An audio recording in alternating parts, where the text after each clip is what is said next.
super lucky. So what you're saying is you think your friend didn't deserve to win the race? Damn. Oh, shut the fuck up. Also, hi, Bun Bun. Hope you're having a good night. Same to anyone else is out there. Well, I'm suffering. So it's life as usual? It's life as usual. Gotcha. Well, the title says it all. New stream game since we finished up Mega Man Legends last time. We're going straight. We're staying on the same console generation, even. We're going over to Majora's Mask. Yeah, but what's after Majora's Mask? You'll find out. I'm keeping that secret from you. Only one person knows. December? I don't know at this rate. One person knows what it is. Who? Kenny. Oh, you bitch. Because I approached him about a certain thing in that. Got off work early. Oh, that's right, you did get off work early. That's right. What? Hey, what's the game?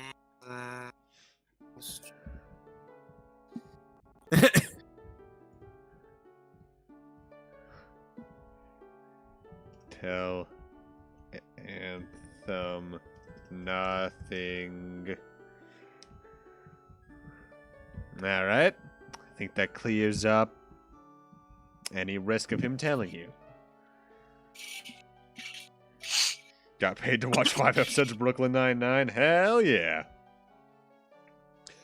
Oh, that boy. Sounds good to me. Shit. Yeah, I need to watch more of that show.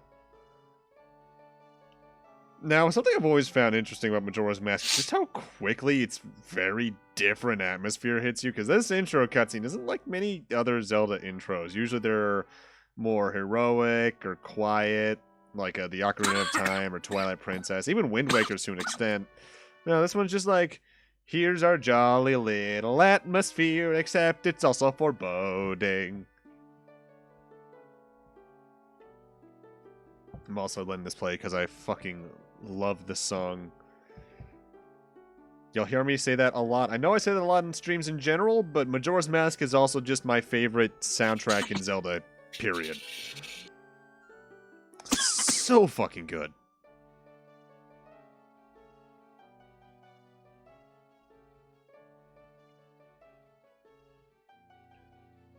Ooh, I sense foreboding.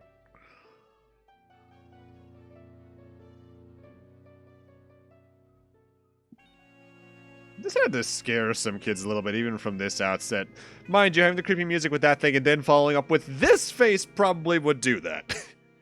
Ew. How rude. There's something wrong with the face. It's a smiling moon. There is a lot wrong with that. It's smiling! What's wrong with that? It smiles the way... I can't think of an easy way to say that. My brain immediately tried to go to a school shooter joke, and I ain't doing that on stream. Oof. Yeah. Alright, let's just get rid of the test file I made.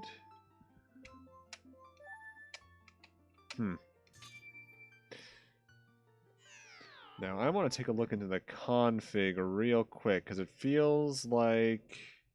Yeah, it defaulted to that again.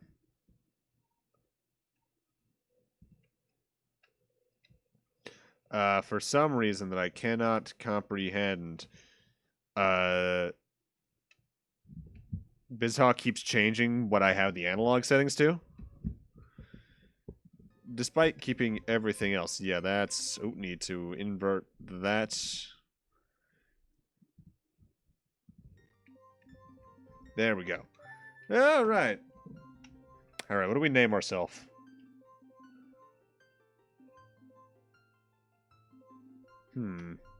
Gen 4 No.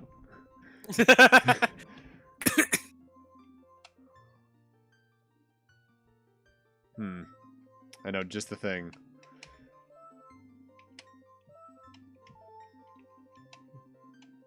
My favorite crossover of the generations. Wonky Kong.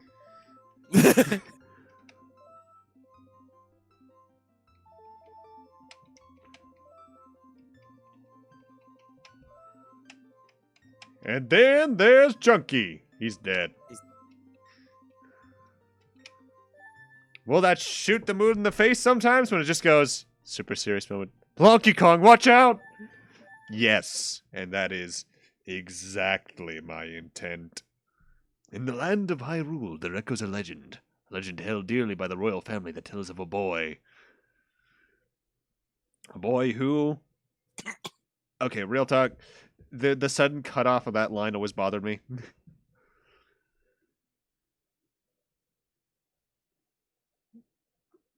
This is a relative rarity at this point in the Zelda timeline. Majora's Mask is a direct sequel. That only happened... I guess it's not exactly a relative rarity now that I think about it, because Zelda 1 to 2, Ocarina of Time to this, Wind Waker to Ocarina of Time, the two later Toon Link games to Wind Waker, the Oracle games kind of interplay with each other in a sequel to Link to the Past. There's a lot more direct sequels in Zelda than we tend to think about. It's just that most of those were probably only really tied together by the Hyrule Historia.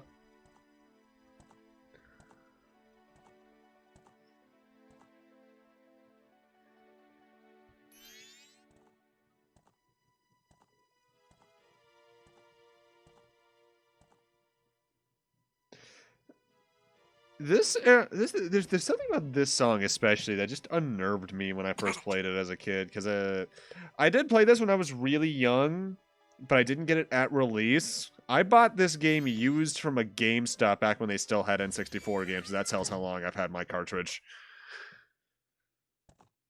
Yeah, you're right. This isn't Mega Man. Mega Man wrapped up. The next 2 games I already have planned out, and neither of them are Mega Man for once. Ooh, creepy face.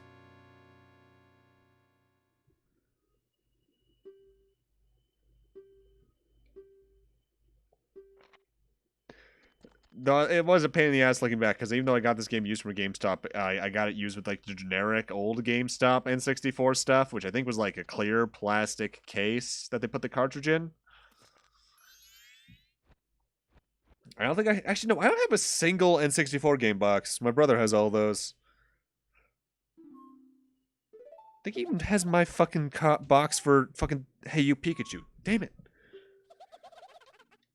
Yeah, get your hands off the ocarina. That's kind of official, and a relic with a lot more power than you have any idea how to deal with. Also, I hope the audio balance is good. It might look a little loud on my bar, so I might lower it a little bit. Hey, have you seen where you put the ocarina? Oh, Jesus! Who gives a shit about an ocarina? You don't need those. The entire world should. Also, Link is just about 5 inches away from having his knees crushed by Epona. Like, I understand Epona's young here, but so is Link. That horse probably still weighs a good 300-400 pounds.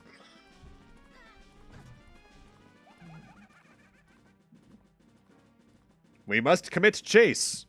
But first off, and more importantly, there's something I've done for the first several playthroughs right in this first room in the game, because we have a shitload of grass. Oh my god, Kyle, you're not. I have grinded for 99 rupees here for like the past 8 playthroughs, and I ain't stopping now. Why? Well, it's not like it's all gonna be green rupees. These bushes have decent chances of also dropping blue rupees, because the moment we head through this little log, we're in the next room, and the grass here can give me rupees, but the grass in the previous room also respawns upon doing this.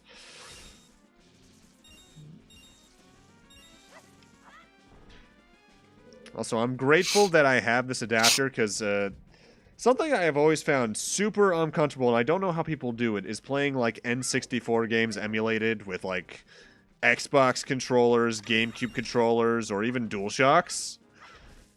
N64 games to me require an N64 controller, and I invested in an adapter, so I'm actually playing this on one of my old N64 controllers. Not my refurbished one though, because that one has a GameCube stick and it feels wrong. Even though it probably would be better for my thumb in the long run. Probably. Yeah, I've played this game a lot in my days. Easily the most I ever played it in a row, though, because I have done several playthroughs in a row before. Spring break, senior year of high school. I played it through, I think, 3 times, start to finish, in a row. Why? I couldn't tell you, honestly. That's concerning. I just kind of did. That's concerning, dude. Like, hope you understand that. Oh, I'm very aware. Like, you do a lot of things that are concerning, like all your 100% bullshits, but like... I also might want to turn you up a little bit. Why would you ever want to turn me up? That's pointless. Oh, it's for the stream audio balance, because it's hard to tell without listening to the thing itself. Ow! Fuck! What did you just do to yourself? I think I ripped a chunk of hair out of my head. Okay, Ow. Speaking of concerning, how the hell did you just chunk hair out of your head? I ran my fingers through my hair, ripped my hand away, yelled ow. Ow, oof, my bones. But it's not my bones. I mean, they're made of similar things, aren't they? Aren't bones partially keratin? Shut the fuck up. Oh no, Kyle's close to having a point. Just shut the fuck up.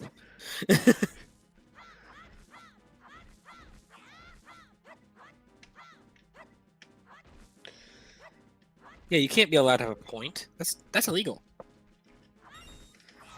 I remember doing something like this on my first playthrough as well, because the first time I played this game, my brother was there, because even though he was the massive Zelda fan between the two of us, and this is coming from me, so if I'm calling him a massive Zelda fan, that tells how much he's played like Ocarina and fucking Link to the Past. He didn't buy this game. He played it at one of his friend's house in like early high school-ish, so either right after we moved here or maybe when we were still down in Florida. And he didn't like this game's main mechanic, thinking it was very on Zelda. And to be frank, he's not entirely wrong. He's not entirely right either. Exactly. I argue this is the most Zelda-y Zelda ever. Because this is what I want out of a Zelda game in terms of structure and focus. Oh yeah? Well, I want sadness and depression. Age of Calamity comes out next month. I know, okay? I'm glad Alright, there we go. We went to similar places on that. 99 rupees. Here we go. But it took until my brother me flipping up this set of logs to realize why we needed to get that expansion pack, and I had to wait a week to play the game. Because this was one of, I think, the 3 games to use the N64's expansion pack. I think it was this, Donkey Kong 64, and one other game.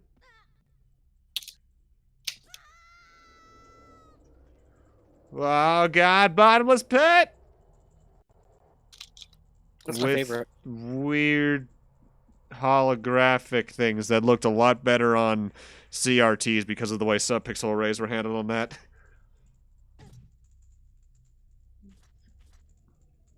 Flower.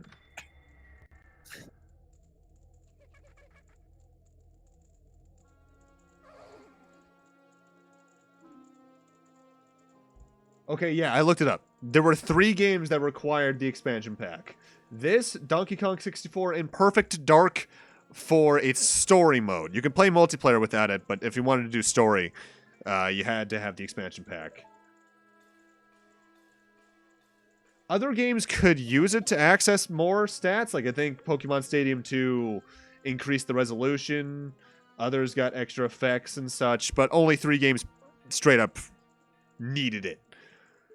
Also, wait, what the fuck? You got rid of my horse, asshole!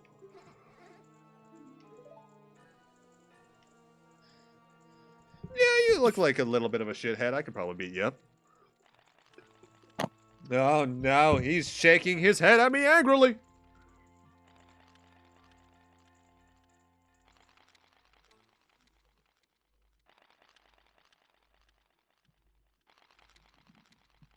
And it's at this point that the tone of the game goes, yeah, we're not Zelda. You can even see it really in like the concept art for both the original game and the 3DS version. that they definitely went for some different tone very quickly for this game because they actually had a very short dev cycle. I think they just had over a year to develop this game because it was originally going to be a add-on to the game via the N64 to Ocarina rather via the N64 disk drive. I'm a plant. I'm a mid-tier Smash character. Bottom tier Smash character.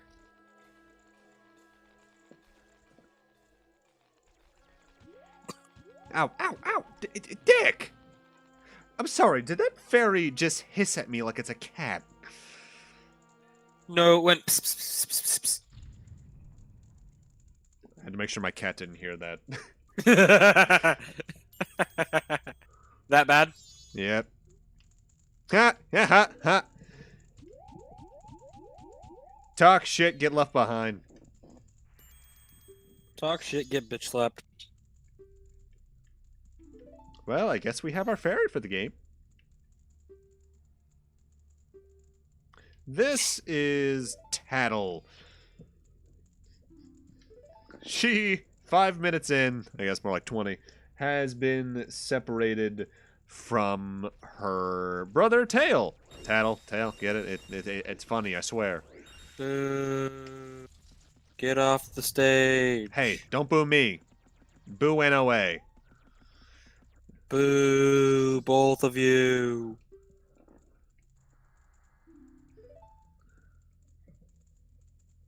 Yeah. Why are you booing me? I'm right. Exactly. Except you're wrong, like usual.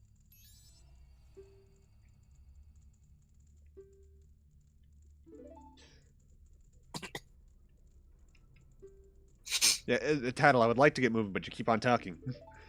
Tattle is literally this game's wait, did you just acknowledge the fourth wall? Tattle is literally this game's Navi. She, if you're in the case she has info for you, be it a hint of how to progress, how to deal with certain enemies if you're targeting them. Press C up on the C buttons. I almost call it the C stick, but that's not what it is.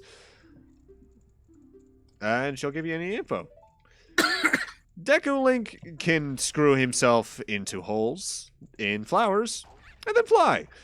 With that said, for a while I thought each of these were timer-based. They are not. Each Deku flower in the game instead has a set radius around it that you can fly without Link starting to sputter out and then eventually falling. You do still slowly fall because gravity, but as long as you are within a certain radius, you'll never just outright drop. Falling In my bark?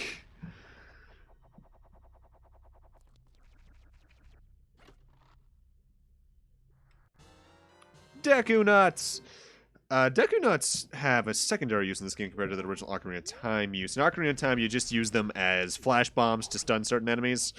In this game, you can also use them to outright kill some enemies while you're in Deku Link form by essentially doing a bombing raid over them. Damn. Oh, that always feels tight.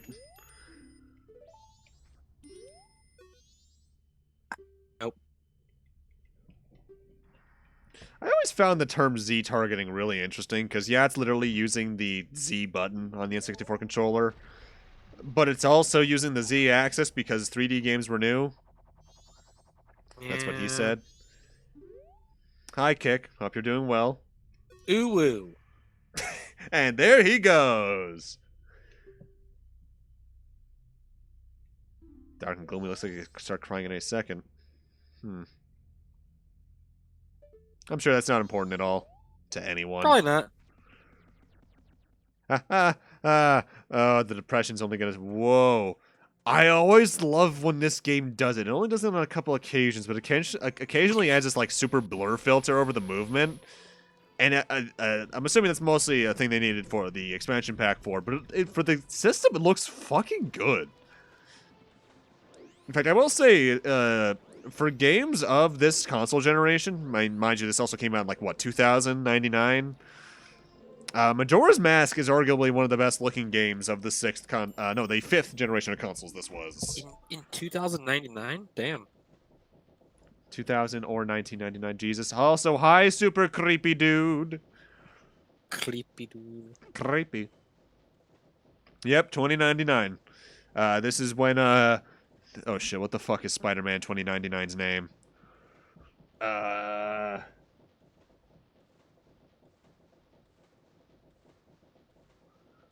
Want to say it's Juan. Miguel. Miguel O'Hara. That's right. Anthem said it as you hit enter. Well, you know what? You know what they say? Kick. You're too slow.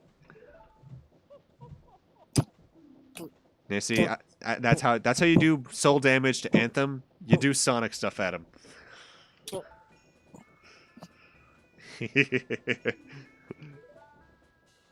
'Ignore the nervous twitch. 9 minutes 15 seconds. 9 minutes 15 seconds. Watch that, Vegeta. Happiest moment of my life. Hey, Logie. Hey, Logie. I heard Sky gave you a middle finger. Kind of gave both of them a middle finger. As it's wont to do. All right, so Happy Mask Salesman here from Ocarina of Time's like, hey, I'm creepy, but so are you right now, and I'll fix you if you get my shit back. It's going pretty well for me. Sky was Sky. That's about what I figured. Gotta leave this place in 3 days. I'm sure there's no overarching reason for him to leave in 3 days whatsoever.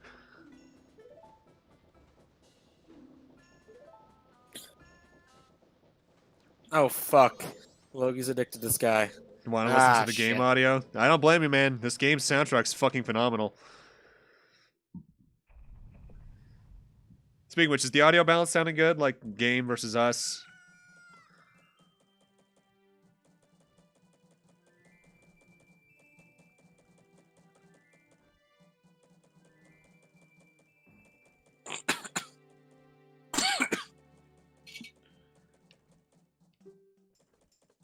Sounds good? Nice, nice. Alright, so here's where the game's main mechanics starts. The mask salesman wasn't shitting us. He'll leave in 3 days. This game works on an in-clock system where I believe 1 moment, I think we're 1 minute, at least at the start of the game, equals about 2 hours in-game, usually. I think the usual 3-day cycle takes an hour. 54 minutes. 54 minutes. Except on this first day cycle where things are a bit slower so you can learn the layout of the town and the rough schedules of the NPCs. Because on that 3-day cycle, every NPC always follows the same actions in the same order. Also, Deku Link can hop onto water for 5 times before eventually sinking. Now, here's where I hope I can remember exactly everything I need to do on this first 3-day cycle, because you can get most of a heart container alongside other things. So yeah, an hour in game is 45 seconds. 45 seconds. Yeah, time goes slower on this first in-game cycle. I think it's closer to... or maybe it goes faster. One of the two. Time is altered on the first 3-day cycle compared to later ones. All right, now we got that Queen Fairy fragment there. Those are called... I forget actually what they're called outright. But that's going to become a mechanic in the dungeons where... Stray fairies, that's the word. You find 15 of them in each of the dungeon, and you can bring them to the nearest great fairy and get an upgrade of some sort. This first one only requires the one, though, and where it is depends on whether or not it's day or night. If it's day, it's at that clothes washing waiting pool area we were at a moment ago. If it's nighttime, though, it is near the shops on the eastern part of town. Skipping through the dialogue a little fast here, yeah, but trust me, you're going to be here for a while anyway. The major upgrade we get here is our magic meter, which... allows us to use spells as anything we can in the game. In particular, as Deku Link, it allows us to sneeze angrily at things. That's what I do. Yeah.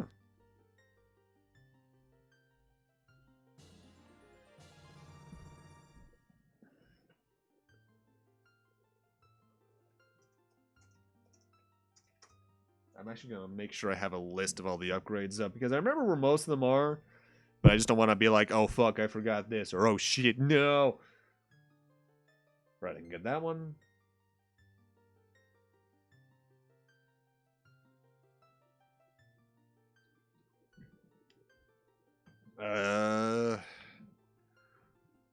Hey. Don't have a sweat war in my chat.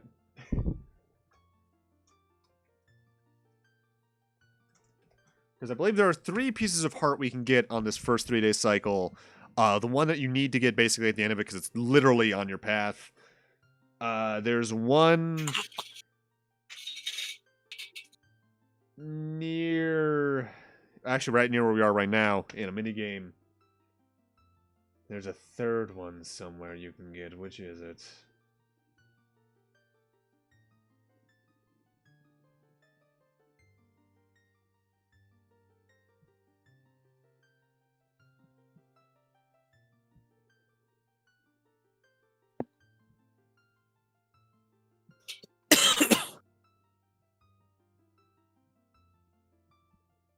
Oh, wait.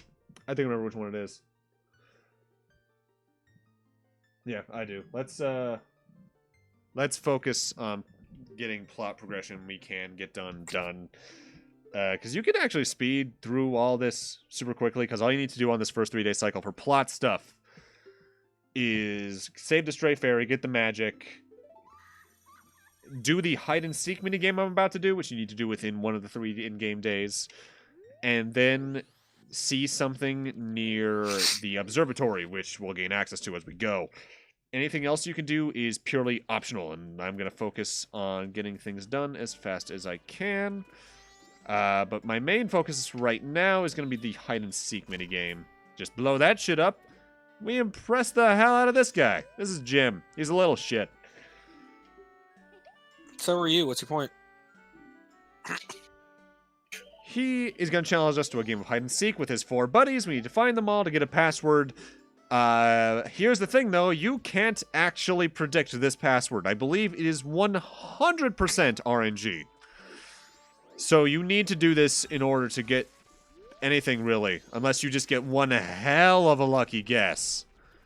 Which, you know, I've done. Once. Hey, come back here. Jim. There we are.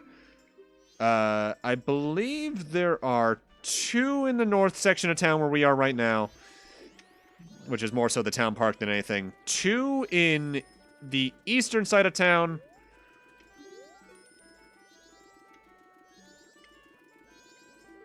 And then 1 on the western.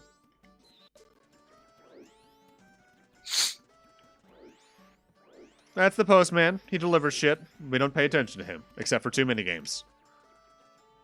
We don't pay attention to him, except when we do. Yep. Clocktown East has a lot of stores that we're going to be paying attention to over the game for minigames, especially one I really do not like. Alright, now I want to be super careful here.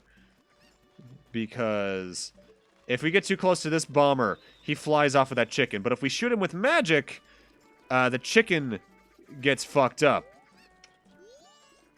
And thus we just have to actually chase down the kid. The AI for them running can be a little bit troublesome, as they can get themselves into areas that are hard for you to get out of. Smile. And by that I mean they might get too close to a loading zone for the next map.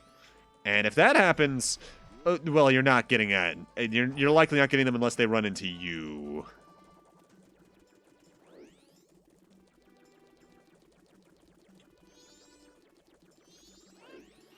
Make sure you use your little spin dash in order to get close to them, which a lot of N64 games had one of these, didn't they? Because even Paper Mario 1 had one of these.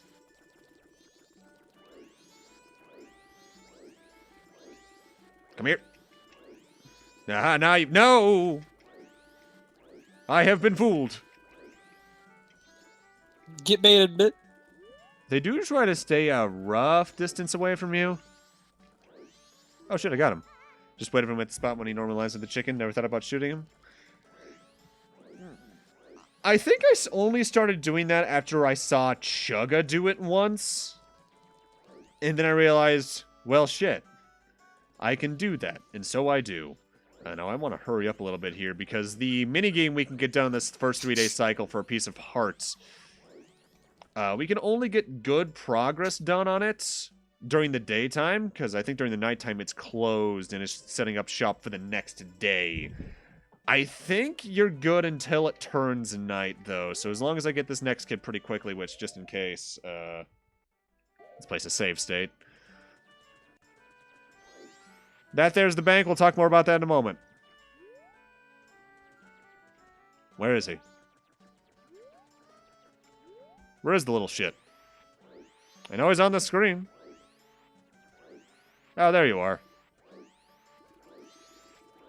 This is usually the one that takes me the least amount of time, because this area is relatively enclosed. Alright, now I'm actually going to get my notebook here. Let's use this notebook, actually. Where is my pencil? Hello? Pencil? Hello? Pencil, there you are. Because you can find an easy access to this code later on, but for right now, I just better have it on standby. Hello? Load up. Hey, Schaefer. Hello, waste of space. God damn. Nice to see you, brother. How you doing, man? Same shit, different day. Actually, I went to bed at like 9. Fucking 25413. motherfucker still didn't have my schedule out, so I had to fucking message my supervisor, or not my supervisor, my foreman. They're like, you're off Imagine all having week. a schedule. Yeah. They're like, you're off all week. I was like, thanks. So.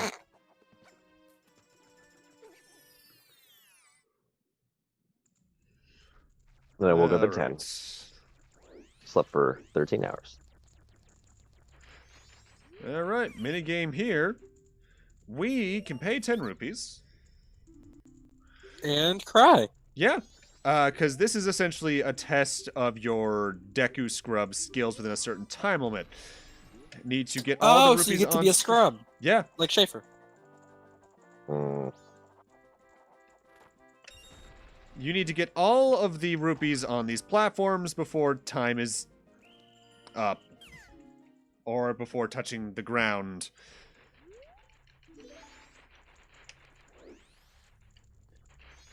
This isn't inherently hard as long as you learn the trick for where to judge where you're gonna fall. Your drop shadow isn't, at least with the height we have in this minigame, it's obscured by the HUD. Your drop shadow with this camera angle is right about at the southern tip of the green diamond in the center of the clock. So as long as you judge that, you should be fine.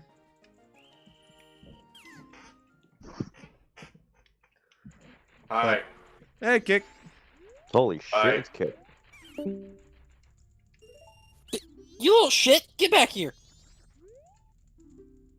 How's everybody? How you doing, Keck? He's already gone. Oh. You jumped That's in. why I said get your ass back here, you little shit. Alright. We're gonna fix this. Let's see, where'd he go? He's Omega lolling. Oh, really? Ah, fuck, I forgot he's a mod here too. Shit. Yeah. I'm doing good. Damn it! I was trying to kick him before he could say anything. Fuck! Jesus Christ. This is definitely a minigame where that little thing I've already mentioned of you having a maximum radius rather than altitude comes into play, because as long as you keep that in mind, you can clear the... God damn it, what are you doing to him? I'm not doing anything! He's doing this all himself! I wish I could! He's leaving too fucking quickly. That's funny. Just, gone. And the entire reason you want to get this done now is you only get the piece of heart from this for winning it on each of the 3 days. Otherwise, it's a waste of time.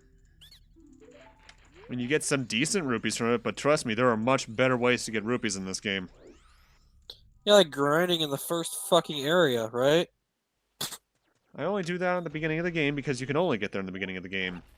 Also, despite there being a piece of heart right there, we can't get it because we're too stubby as a Deca Scrub.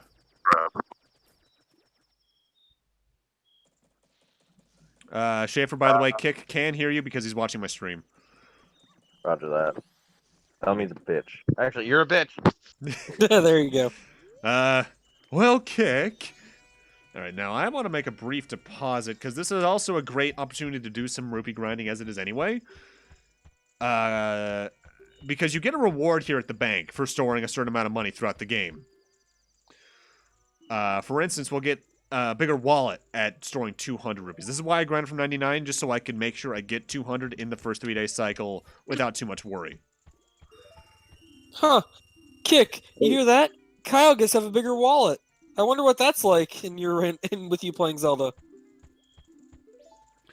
You've never gotten one of those, have you?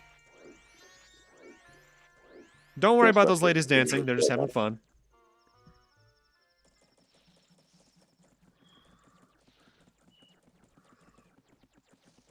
God, I love and hate the walking sound effect for the Deku Scrub Link. Kick, you would probably remember. Remind me, does the bomb lady thing in this area happen the first night or the second? I can't remember. Oh no, it's first. There's Sakon. Suck on these nuts. I had a feeling. Yeah, it's I first did night. too. Because that guy's being a general creeper over there. We want to be here. See, actually, wait, no, we can't do anything about this right now, can we? Because I think we can't do it until we have a sword. I'll be back in a minute. I'm gonna go and get me some cheesecake. Yeah, Oh, you bastard. God damn it. Oh. Key lime cheesecake. yeah, I'm thinking about a Kick. I don't think I can get anything, because... Wait, can I? Sack on Zelda. I would. Bruh. Yep.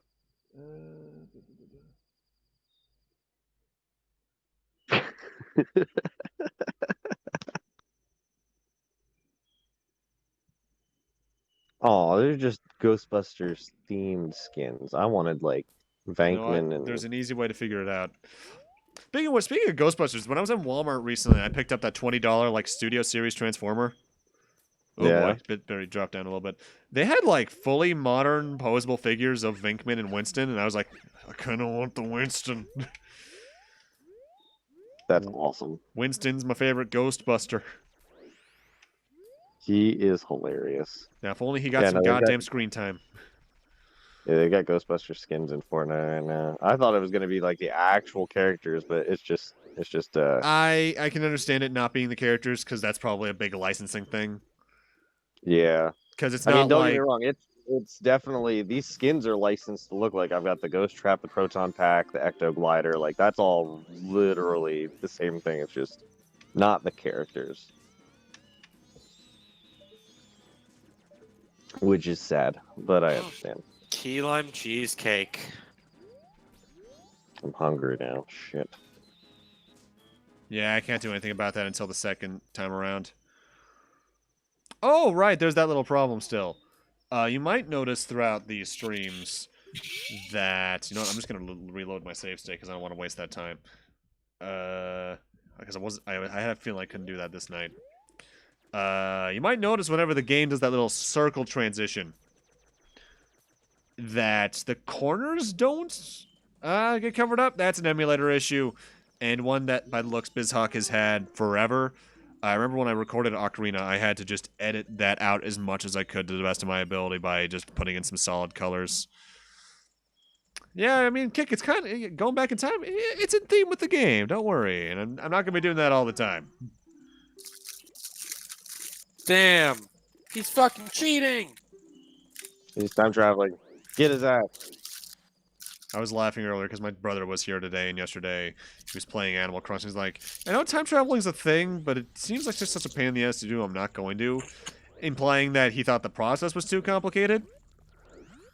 Oh, you poor soul. Let him Who's gonna go. break it to him that it takes like 2 seconds of effort? I almost did. I'm like, no. I know Chris. He's enough of a purist that he probably wouldn't want to do it at the end of the day anyway. He also recommended me that Obra Dinn game, which I was admittedly interested in. I just never picked it up because it reminds me a What lot game? of Echo Knight. The Return of the Obra Dinn, that weird like Apple IIG graphic styled game that's like all black and white about a mystery on a ship. Okay, I looked it up. It sounds familiar. It got a lot of Nintendo Direct coverage. Cool. I will not dance till dawn. This is what speedrunners do, or at least used to. I'm not sure if they still do that route in the game, where to make this go by super fast, they would just talk to the scarecrows and have time dance. Yeah, no, let's learn this.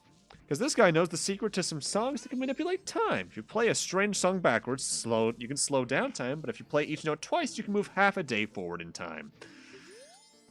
Essentially, while yes, a normal 3-day cycle takes about an hour, you can slow it down to 3 hours, or skip forward half a day in time just to help you get through certain scheduling conflicts in the game.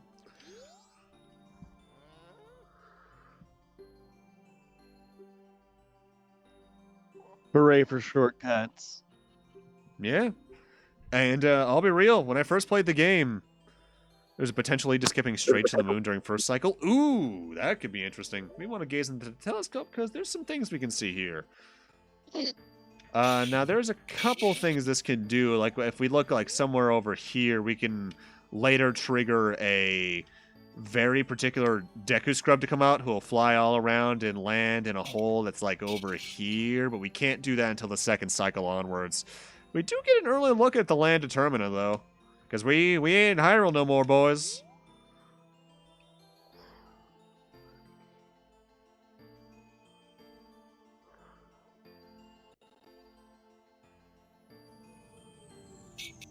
Don't you hate it when the moon cries so hard it rains meteors?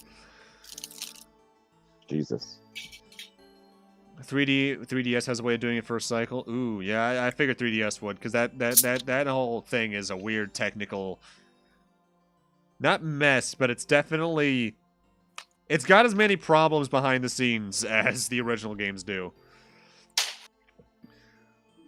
Which reminds me, I have a story about the 3DS version. Here in the original game, there's only 2 ways of saving. Which is going back in time when we eventually get the ability to do that, or doing a quick save at the owl statues located throughout the town.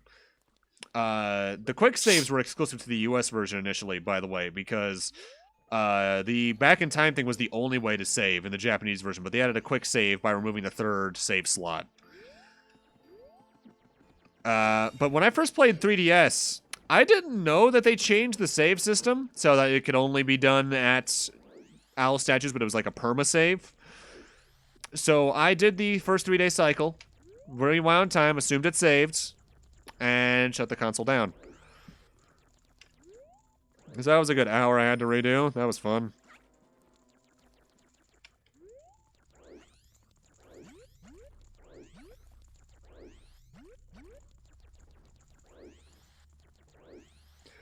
Admittedly, looking back, that was very much my fault for not paying attention and, like, reading the manual for, like, here's the changes outside of the stupid boss fight changes.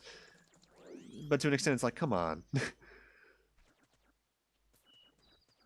I probably should spend some rupees in this area while I'm at it. Need to finish 100% playthrough of Master Quest? Yes, you should. Master Quest is an interesting experience. Or start Majora. Good questions.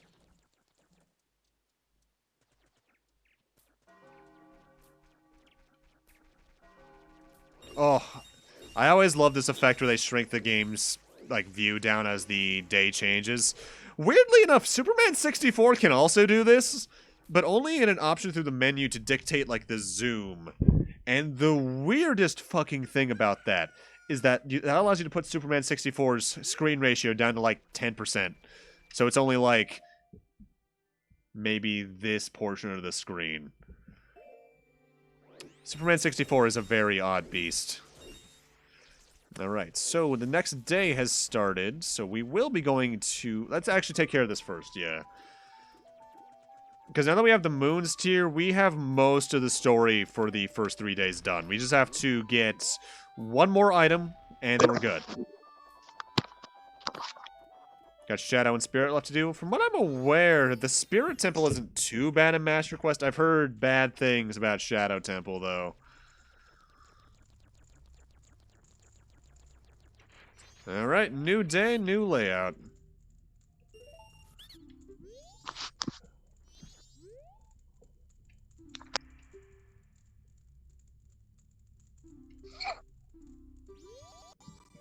Well, I did moist critical by a 3-foot long dildo.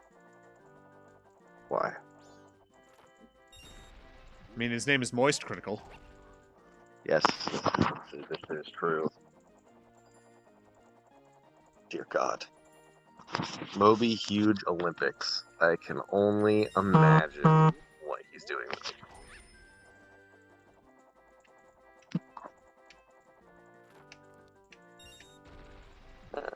Let's...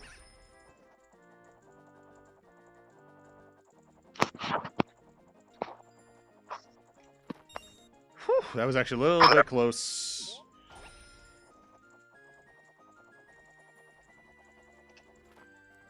Originally going to go through Shadow Temple without the lens, but you remembered it's Master Quest.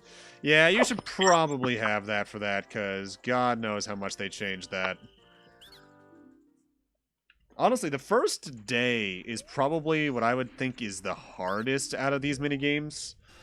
Because the second one's a very easy one comparatively.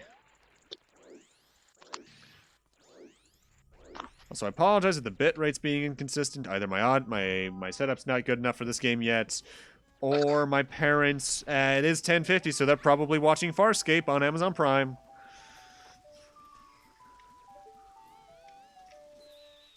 Let's knock this guy down as soon as I actually aim. There we go. Time for the unfortunate Zelda staple moving forward. This is Tingle. He's a 35-year-old man who thinks he's a fairy.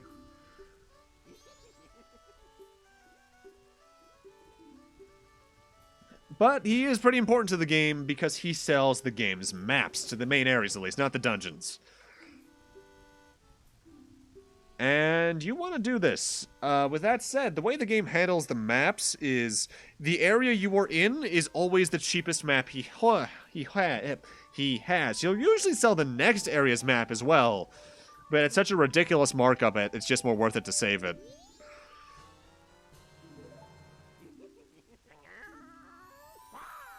Schaefer, what the fuck did you just send? Alright, let's see what this is. Deafened. What did he send me? Oh, dear God. I assume he sent you the same thing, huh? Is that the one I heard that you can buy on Amazon? Don't ask. Alright. All I heard was buy on Amazon. I can infer the rest. I've heard about some of the things you can buy on Amazon in that regard over the years. 55-gallon drum. Exactly. I think it was from the same source that I first heard about that from. Now, we got that Moon's Tier a little bit ago.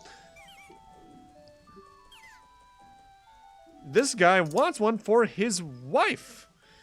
And, well, thankfully we just happened to get one. And for it, he'll give us this Deku Flower. And whenever you see a Deku Flower like this that is a little bit taller and yellow in color, these ones send you about twice as high on average and have a slightly wider radius. So that allows us to reach not only that piece of heart you can see on screen, but you actively need to do this to beat the first 3-day cycle. And this is also what allows me to get 3 heart pieces on the first 3-day cycle as well. Although, technically speaking, you're not supposed to know you can do that until a later cycle. It's just that exploration is a big thing in this game. Heart pieces work like they do in most other Zelda games, 3D or otherwise. find 4, you get an extra heart container, and that's going to be the way you get most of your heart containers in this game. Because Az is pretty famous at this point. Majora's Mask only has 4 dungeons, meaning you only get 4 completely required by plot, basically, heart containers throughout the game, meaning that if you just play the main required stuff, you're only going to have a max of at least 7 hearts. And endgame can do a lot of damage to you, so you're more than likely going to be getting some side quest ones along the way to take care of the other 13 for your max of 20.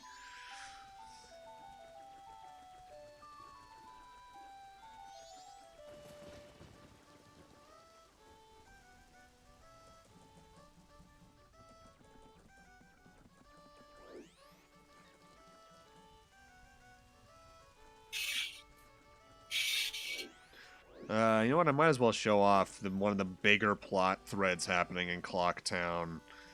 I believe I can enter the mayor's place now. I think this place opens after noon. This is the mayor's residence. There's a couple things going on in here. And here's the mayor's wife as well as King Zora's alternate self. Oh god, his cleric has 15 strength and 0 magic. Oh no. Keys? Yeah. Oh boy. It's literally the I'm not a healer, but or I'm normally a healer, but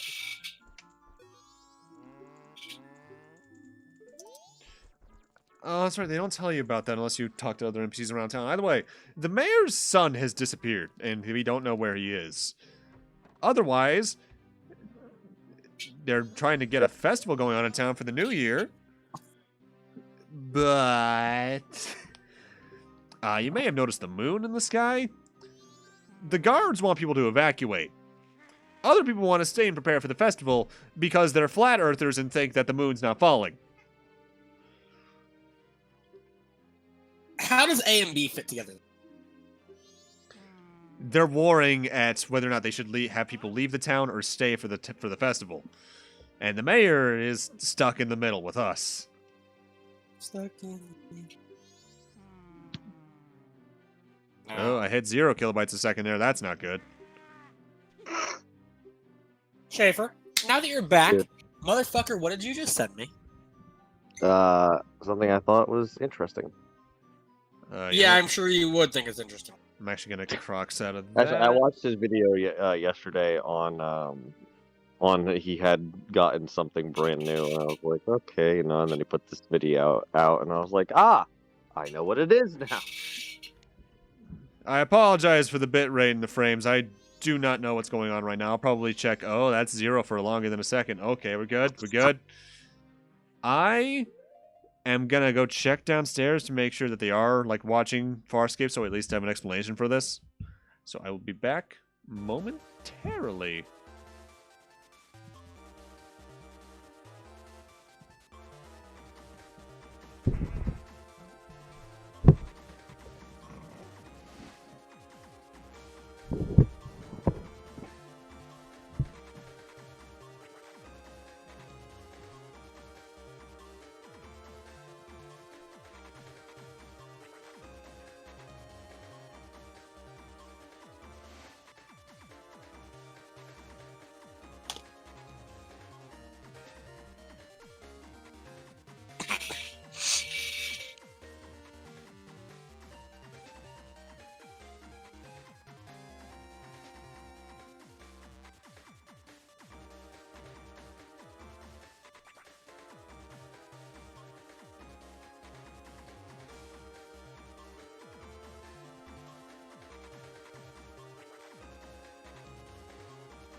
Well, that is certainly bizarre then.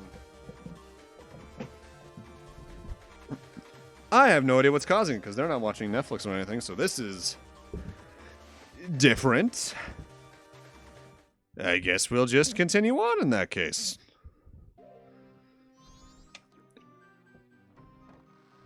You guys still there? No. Yep. Well, that's unfortunate. They're not there. You've had two picks of people, I guess.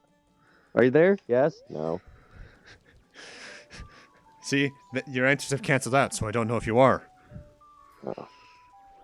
Maybe. On a serious note, though, with me having gotten the Moon's Tier and the access to the Clock Tower, that's all the plot stuff for the first 3-day cycle. At this point, all there is for me to get the 2 other heart pieces I still have yet to get. The one from the Deku Scrub minigame, and the one that we can only get at nighttime anyway. So that means the rest of this 3-day cycle is just grinding for rupees.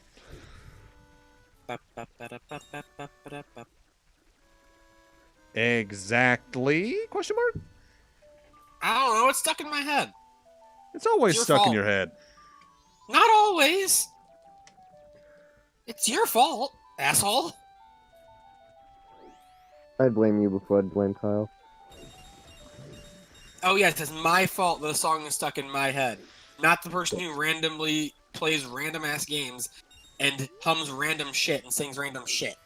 Oh yes, it's totally my fault. Don't get the earworm and you won't have it stuck in your head. Why didn't I think of that, forehead? Good question.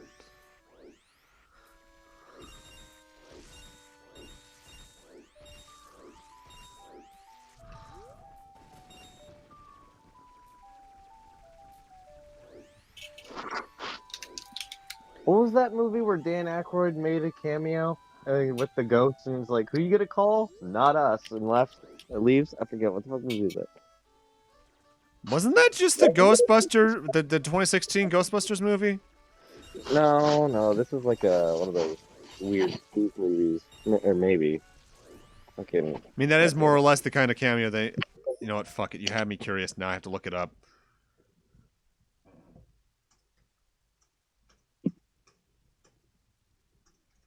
Because I... What was that?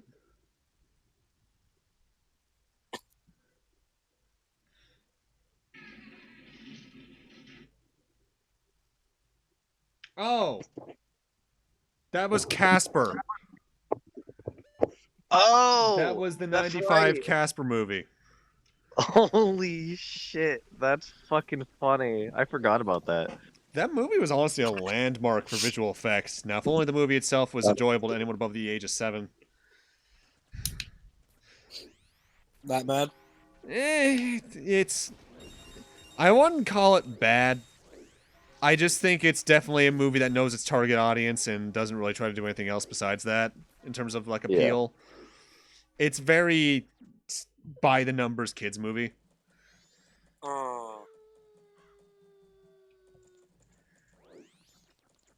Like growing up, the only Casper movie I kind of liked was the crossover with Sabrina, I think it was, or was it just some other little girl witch that happened to be blonde? I think it was Sabrina. That sounds familiar to me. Her name may have been Sabrina, but it may not have meant to be the Sabrina. Now, a super annoying thing that I wish we could do on this first 3-day cycle.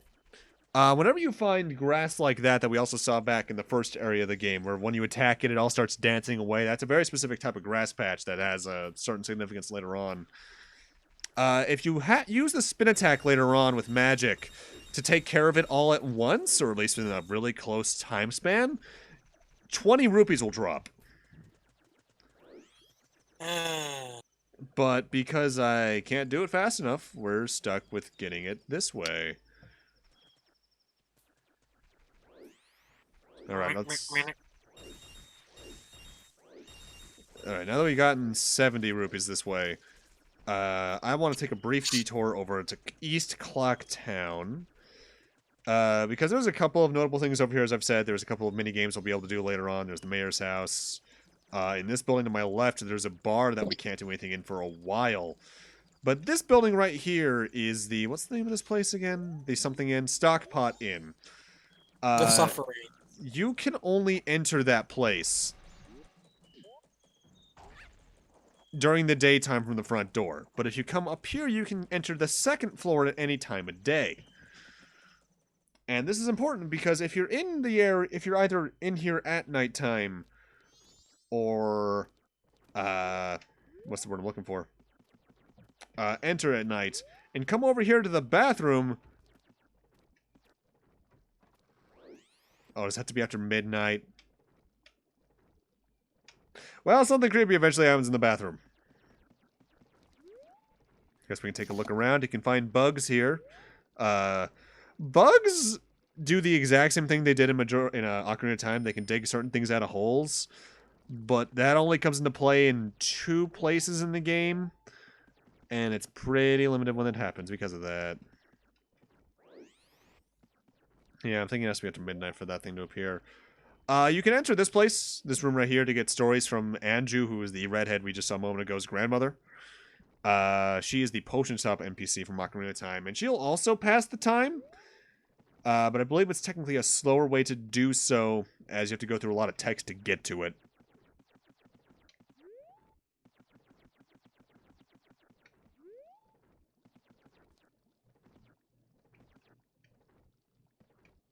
Come on.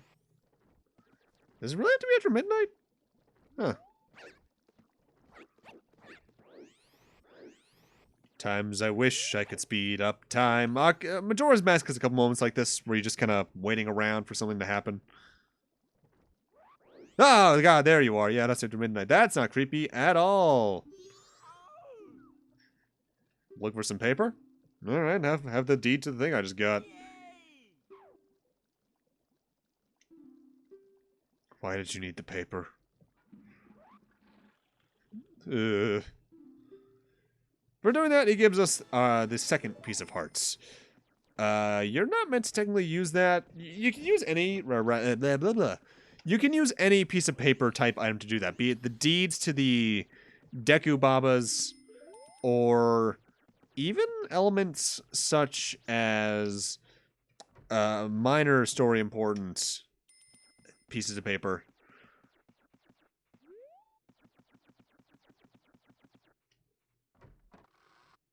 I do love how Deku Link has to jump up and hug the doorknob to go through doors. That's adorable.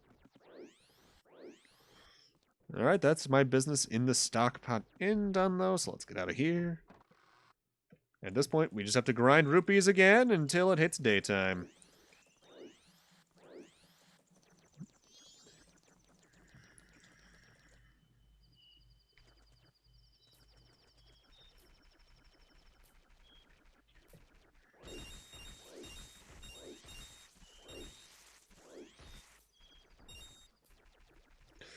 This might seem like a tedious way to get money, and it is, but it's going to be worth it in the long run, as there are, I believe, 3 rewards for stockpiling more and more money into the bank. There's one at 200, I believe, then there's one at 2,000, and then one at 5,000. Might be a bit off on those numbers. And the 5K one especially is like a game long, you're going to be getting that much money. You're probably going to have to spend a couple times grinding for it. And there's a couple ways to get pretty easy money in this game later on, especially involving certain arrow types, certain mini-boss enemies, or even chests of rupees located around town we can't get yet. In particular, I know there's one like over here that we can't get until we got our human form back. Actually, that's it marked on the map right now. There's one actually in the inn we can't get to for a while.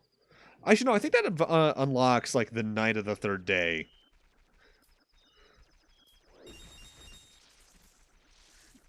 Also, something super minor, even though we can't hear it right now because most areas in the game are pretty quiet at night. Clocktown has 3 distinctly different... Oh, there's another one down there, that's right. Different versions of its theme that gets more and more tense as the 3 days continue. Because I haven't exactly thrown mention to it yet, but that moon is definitely getting closer.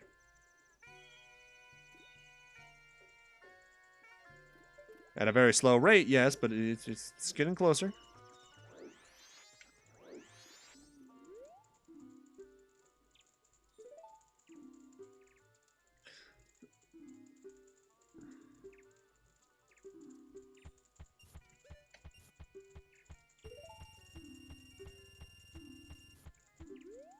All right, and for getting 200 rupees in there, we now can get the adult wallet, which allows us to hold up to 200 rupees.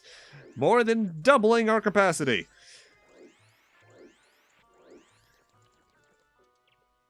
That might not seem super essential early on, and honestly, until probably the way I tend to play a game, the 3rd or 4th day cycle, it's really not. But still, I'd rather be safe than sorry, as I say a lot. Also, I believe being inside for the beginning, or rather being in certain areas for the end of day, beginning of day transition is faster, I believe.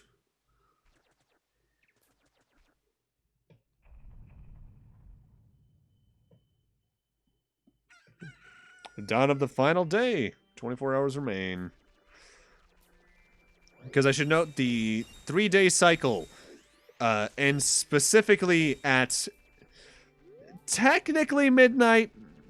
Is where things get a little bit tense. But it actually ends at 6 a.m. the day after the final day.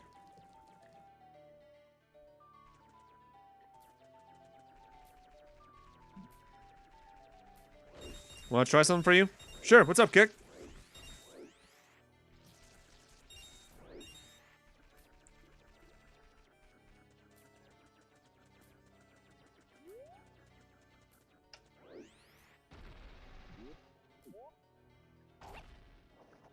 While I'm waiting for you to explain, I will go do this minigame. Go to the garden area with the inn. I'll take care of that after I take care of this.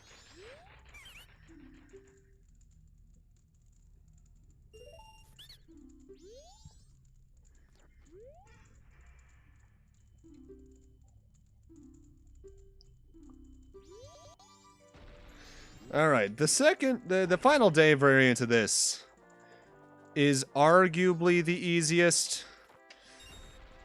Because you don't have to worry about long distances nearly as much as you had to before.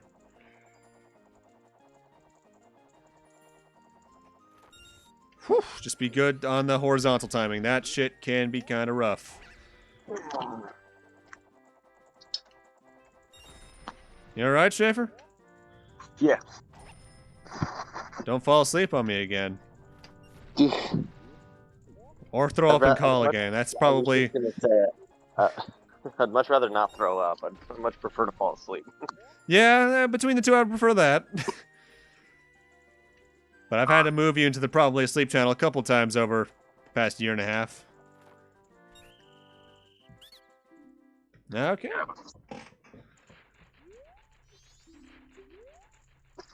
And for winning all 3 of those days in a row, you get a piece of heart. And most certainly not both. Yeah, don't fall asleep and call and throw up in that order, or the opposite order, really. Roger that.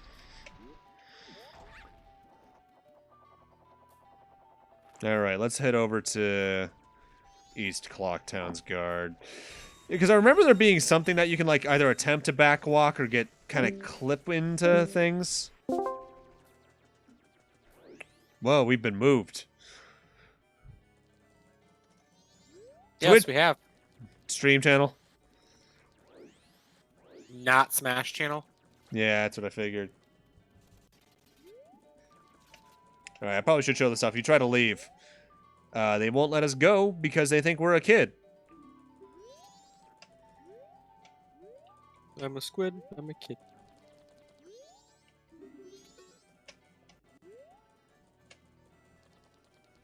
Whoa! Well, I found out what Kick wanted me to test. What? I'm outside the town in the first 3-day cycle. Oh. Well, I've actually I think this means I actually have a very specific version of the ROM, because I believe this got fixed in a very particular version. Because I've tried to do this on my cart, but I've never gotten it to work.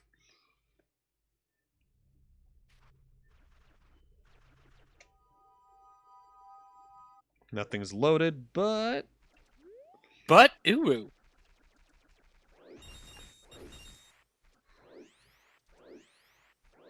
Yeah, there's no enemies here or anything I'm seeing.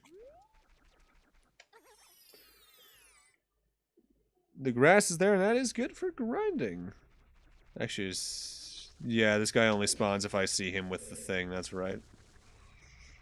Oh, by the way, I probably should mention this. When we did the bomber side quest earlier... No, I have to do something else for that first. That's right. I'm getting a little bit ahead of myself here. I believe there's a glitch that's just this, but reversed, where you get out of the telescope in the observatory the moment that it hits like 6 a.m. During the final hours. And I believe that allows you to, not free roam, because certain things won't load, but it definitely allows you to do things without the stress of the timer.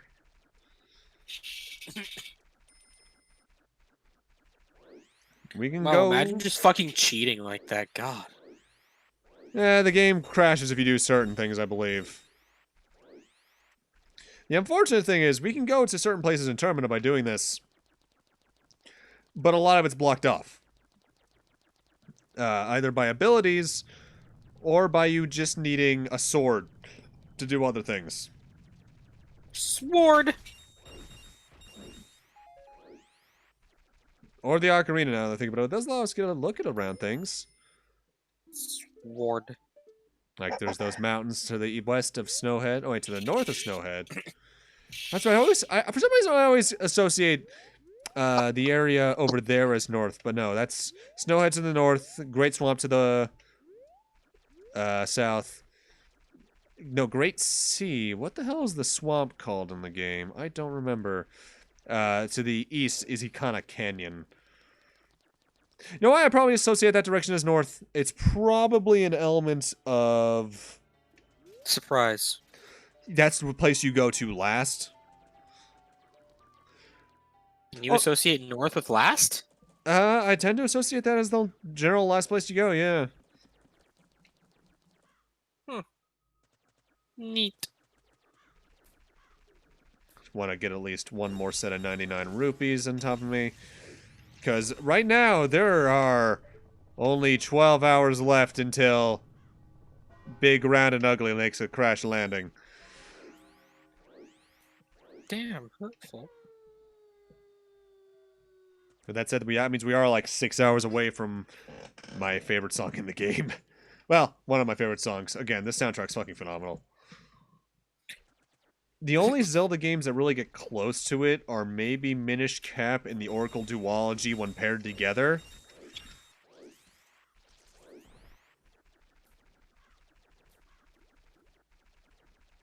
You can do something like that in 3DS, but you forget how you do it.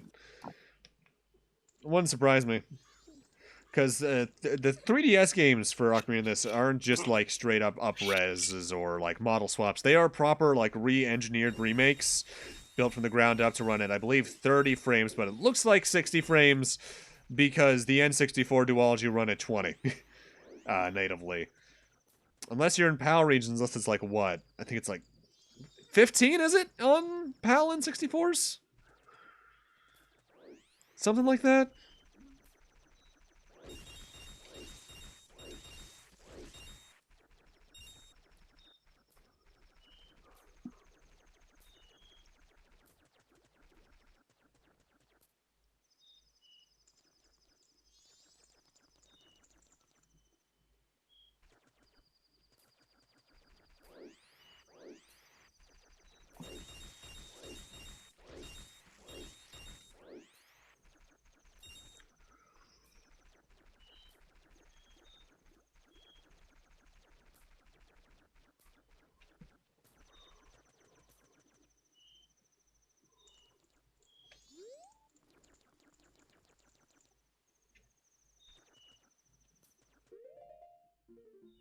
Okay, good. I got all three.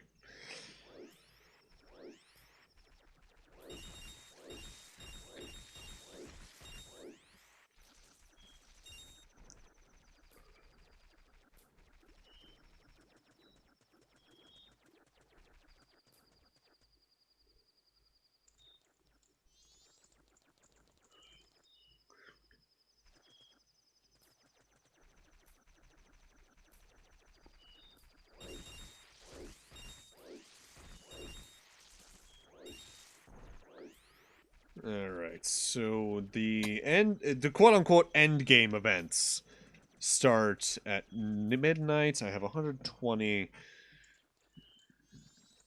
Once we hit the final hours, I'll just talk about the song first and then head on over to the bank.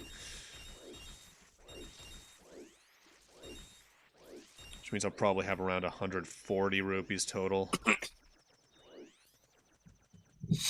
Take a sip of tea. You don't like tea? The fuck? The fuck I don't. What kind of bizarro world Kyle have you been talking about? I don't know. One with like a little bit more sanity or some shit. Okay, we both know no matter which version of me you're talking to, that's just not true. I know. But there is a Kyle out there somewhere that has sanity. Until I meet them. You know what? Can't even argue that. Really can't. What I'm trying to say is I'm the Kishin from Soul Eater. Insanity is just what I do to people.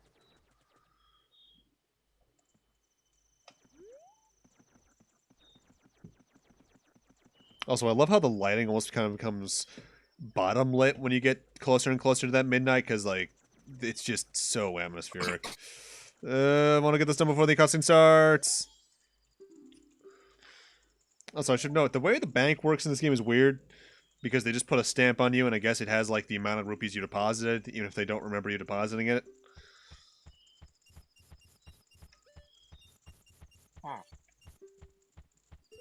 That more so comes in the fact that we're technically pulling some form of fraud, more than likely, by depositing money in here, getting a stamp that says this much, then traveling back in time. It's like, it says you have 400 rupees, that's the real thing, but I don't remember giving them. Oh god, earthquake.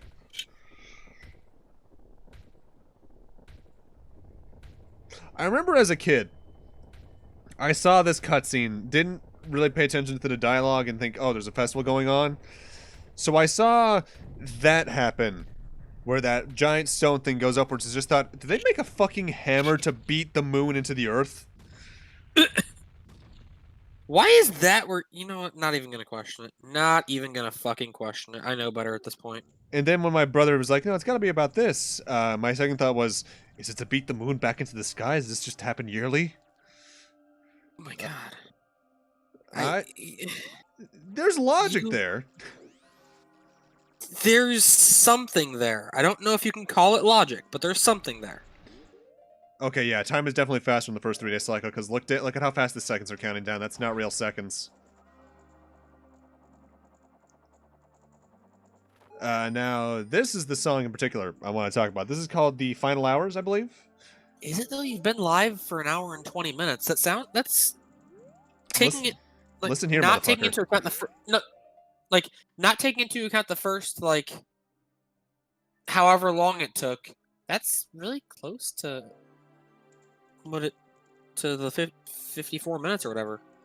I know, it's slightly faster. You can probably find the exact stats on, like, the Zelda wiki. This song is beautiful. It's very hopeless sounding, but I also like to think there's an element of hope in it in the instrumentation. Probably one of my favorite songs in Zelda history. With that, let's walk up the stairs because it's faster.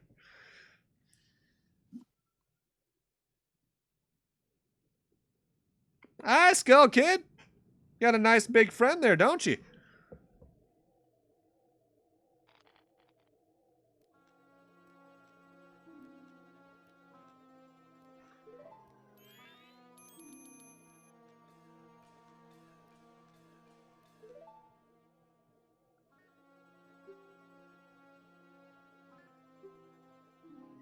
Yeah, final boss time. Yeah, this game's only about 2 hours long. Alright, now the important thing to note there is that Tail is sick of Skull Kid's shit and told us to collect the 4. From north, south, east, and west. Find them, and I guess wherever they are will help us with whatever the fuck's happening.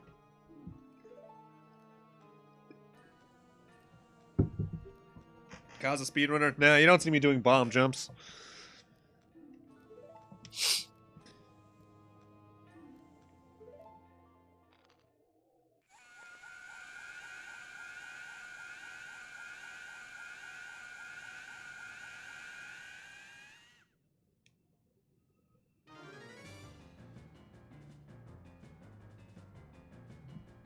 And the moon's acceleration has begun. We now have an actual 5-minute timer to just blow some snot at him. That stuns him, he drops the ocarina, we can get it, and then a cutscene starts. With that said, I should note, this game handles death a little bit weirdly for a Zelda game. In that, like Ocarina of Time, there's a death counter on the screen, but I believe in this game that only counts proper game overs, which is what happens when the moon makes contact with the face of everything, and, well, death, destruction, and all that shit. Nah, you wouldn't die. And thus, time for Zelda's only appearance in this Zelda game.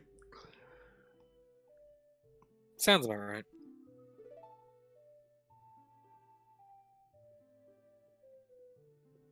So she shows up about as much as she does in Breath of the Wild. No, she has more screen time in Breath of the Wild. I know. Honestly, the Zelda game where she probably has, like, the next least amount of time is arguably either A Link to the Past, barring talking to her through the stone slates in the Dark World. Zelda 1, for obvious reasons, because she's only in the final dungeon. Or, Oracle games, because the way they handle Zelda is weird. She only appears in the second game of those two you play. I think she first shows up after the second dungeon in each on that second game, and then... But wait, you're playing as Zelda right now, aren't you? Listen here, motherfucker. I'll just do this. Thank you.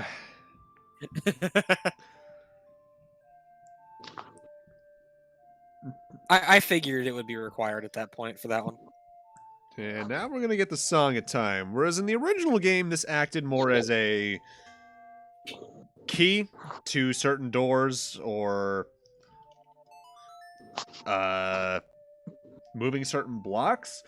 In this game, it's literally your make or break. Because not only does this send you back in time, it's also how you save. The only hard save you have in the game in the N64 version.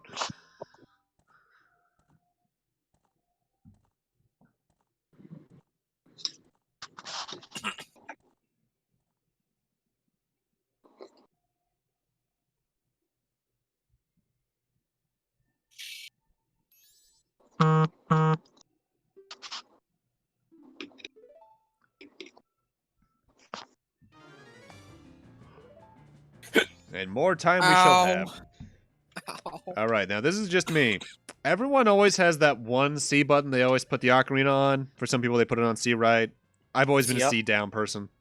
Really? Yep. Only now it's Deku Horns. In development, I believe, each of the different transformations we're going to get throughout the game, we're going to have their instruments be a separate C item, but they just collapsed it all into the ocarina. And, kind of glad. Good. Fucking God. But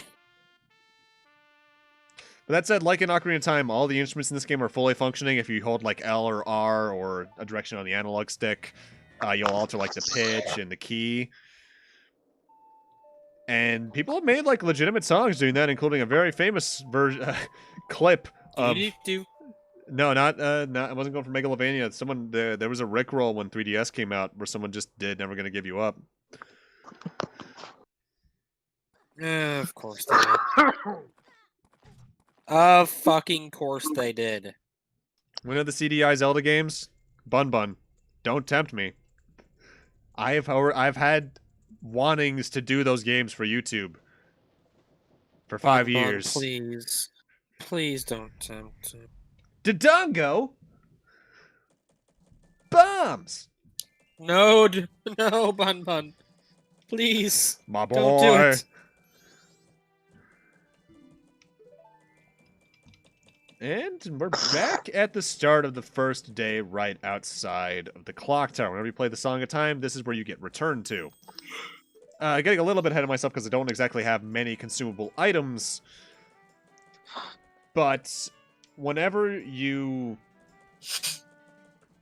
go back in time, you lose basically any numerical items you carry. Any arrows you have, you need to restock. Any bombs you have, Deku Nuts. Your magic stays about the same. In fact, it might even refill.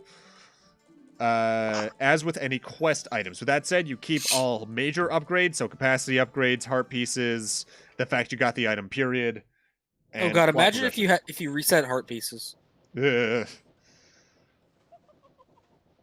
And time for this guy to go from creepy to super creepy. Where the fuck did this organ come from? Seeing this organ just sprout out of nothing. The Happy Mask Salesman, I'm convinced, is a partial precursor to Gmod videos. The Song of Healing, which I think is just Saria's song backwards. Think so?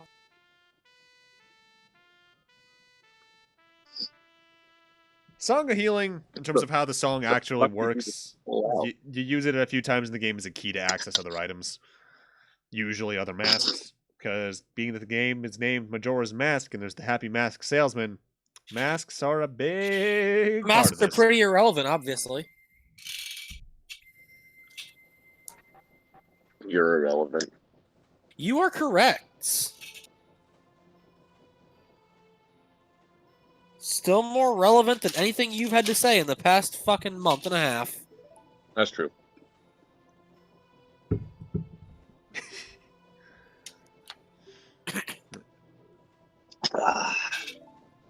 You can't speak actual words. You lazy piece of shit. Hey, man. Okay, so the Deku Mask is a unique type of mask, because the various masks in the game all have different effects. Some are more for, hey, here's this one-cut side quest you can use it for. Others are like the Deku Mask in that they're transformation masks. With that said, we don't have Majora's Mask for him yet, so, sorry. Oh, I'm working on it. Now,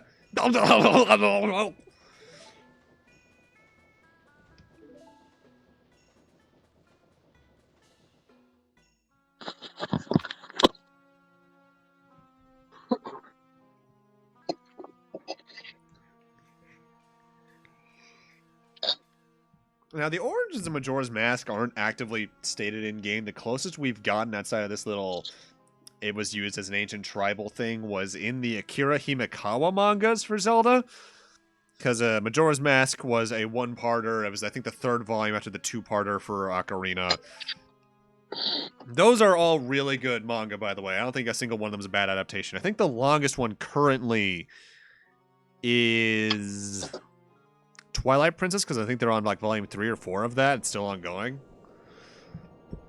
I only have the first volume up there.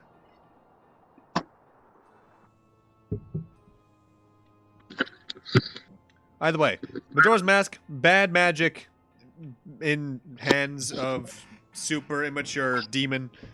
Fuck shit up. I heard super immature, so what about Schaefer? Motherfucker. Dude, you sent us a video with the fucking preview image being a giant dick. Yes. Did you watch it? No, not yet. Then you have failed. I'm streaming. I have an excuse. Yeah, I know. I'm watching Kyle stream. I have an excuse. I am also watching Kyle's stream, but I've already seen the video. Yeah, that's my button. Okay, so now we have access to Clocktown proper as Kid Link. And you can leave the town now. Because we have a sword, they'll recognize us as someone at least mature enough to handle ourselves, and we can leave the town with actual, missions. We want to head to first is the swamp in the south, but there's some stuff we want to do around town first. But first, you might remember the Scarecrow said something about the Song of Time, or at least a mysterious song about time that can be played in a few various ways. If you play the first 3 notes twice in a row each with the Song of Time, you play the song a double time, this will skip you forward to the next 12-hour period. So you can warp to the night of a day or the day of the day. I believe 3DS changed this up so you could skip forward to periods of 6 hours. Or at least to like the subsequent days, like if you're on the day of the if you're on the first day's day, you could skip to the second day's night or something like that. But the more important thing is,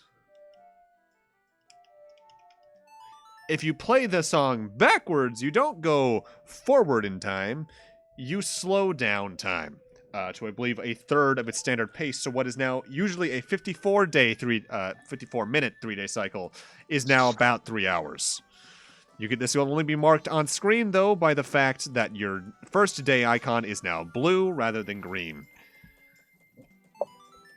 This here's an owl statue. They serve as warp points later on once we get a certain other song, as well as brain farts. Quick saves. Right, now I want to withdraw some money first off.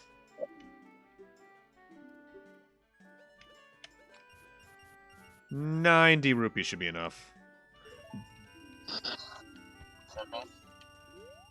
Because there's a couple things we want to get done in the town in the first day.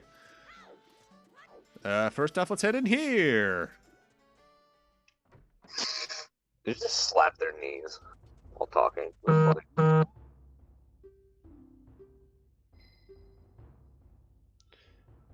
Actually, I need to look into this real quick.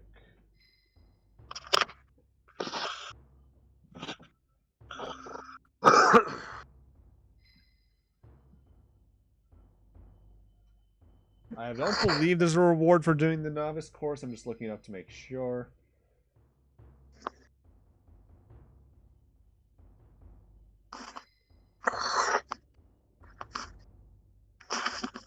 Yes.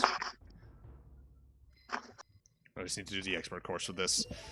This is meant to train you on using the sword. There's going to be 10 logs that sprout out of the spots in the ground. Most ways only give you 1 or 2 points each, but if you use a jump attack, you get 3. We want to get that perfect 30. Hit detection on this can be a little bit generous, other times a little bit stupid. Depends on the moment to moment.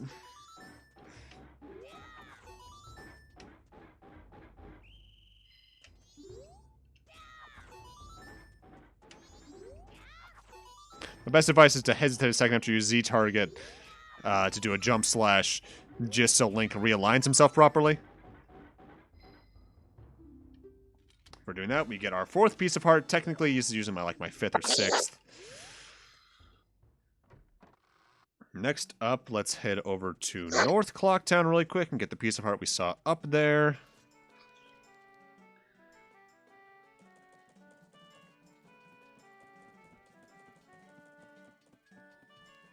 Because the one on a tree here... That's fucking awesome. Can only easily be gotten if you're adult Link. Not adult Link, but if you're like proper Link. Just gotta make sure you're properly oriented. Woo! Your server's going underneath quills. There we go. Aha, there we go. Okay, next up. I actually believe I want to go... Actually, I probably should show this off. This is the mask menu. It replaces the equipment menu from Ocarina. And because of that, certain items that would usually be like, just press this to equip it, like the big Goron sword, for instance, in Ocarina, are now C items, which is a little bit awkward. Let's use the Deku Link transformation mask. This was a mistake. That cutscene is unskippable the first time you use it. Every time after that, though, you can skip it just by pressing the C button again. Why is it so horrific? Because this game doesn't care about scaring kids, and I oddly respect that. Dear God. Alright, I want to grade up this stray fairy again. Because I believe you get a different reward the second day. Yes, you do, actually.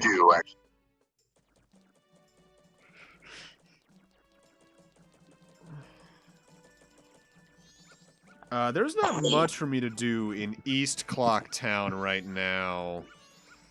From memory.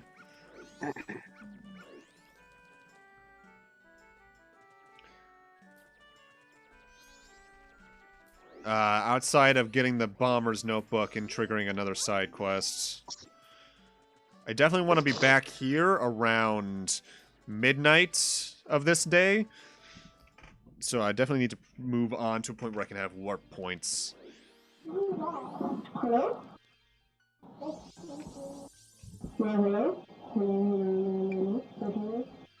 I hear people talking. Shiver, do you have the news on?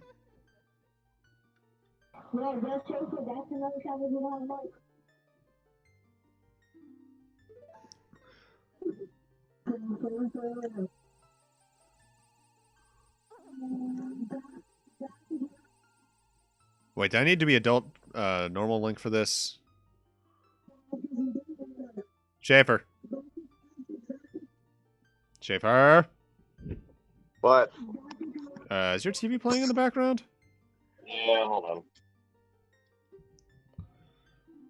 Sorry about that. Don't worry about it.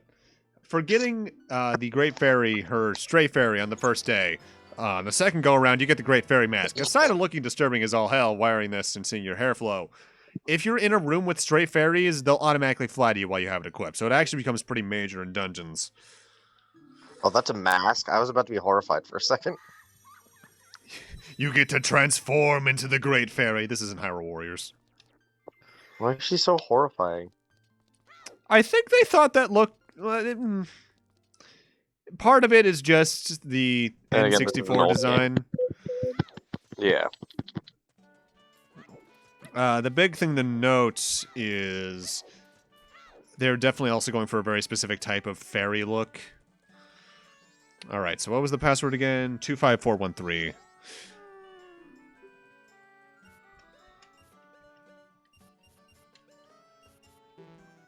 What? Oh, 413.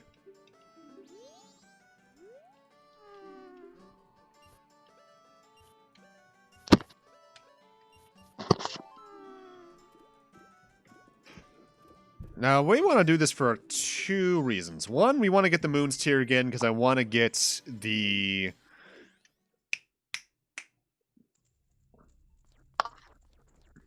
Pardon me, my brain is buffering. We want to get the Moon's Tier again, so we can get the deed to that bulb again. Because you can actually go up to the where that first heart piece was at any time now, because a Link can just jump up there no problem. But we want to get it because that's technically the part of one of this game's multiple worldwide side quests. Every one of the major 4 areas is going to have another Deku Scrub that you can trade the previous deed to get the current one for extra goodies.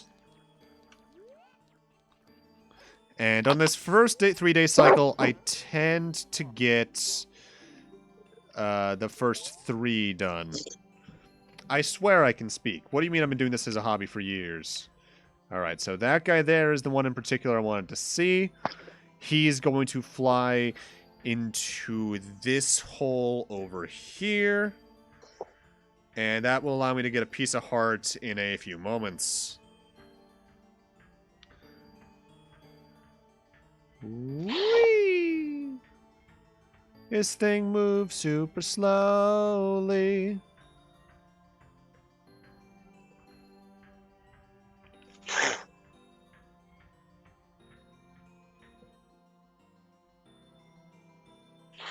I think he already went Okay. Okay, I'm back. in. Welcome back. Shit. Shut up. I finally watched a friend finish Alexander Ultimate, so Yeah, that looks They like are- hell. they are very happy that T is over for now. For now. Oh god, are they gonna grind it for the drops? They are grinding the fuck out of it now that they're able to beat it. Oh, that's a 20-minute long fight. Yeah. Your point being? I don't have the patience for it. Fucking dance is hilarious. Ooh, we also get our first little glimpse at the Termina Field theme. Fucking kick-ass main area theme. I think it's a lot better than the Hyrule Field theme in Ocarina. Also, Kyle, did you know you can apparently get your... You like when you mouse over a skill, the tooltip pops up right there? Yeah. You know you can move where the tooltip appears, apparently? What? Yeah, I'm just gonna take a screenshot next time they hover over a key. Yeah, please ask them how to do that so we can figure it out. So I can, like, put that maybe... Yeah, they below my put it in the party bottom list. right of the screen. I'd probably put it near my party list.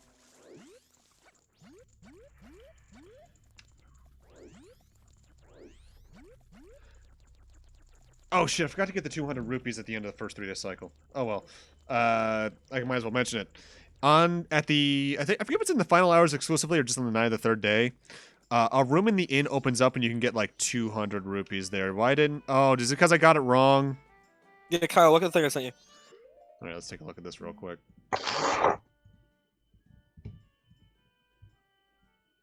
And all of them are just popping up right there.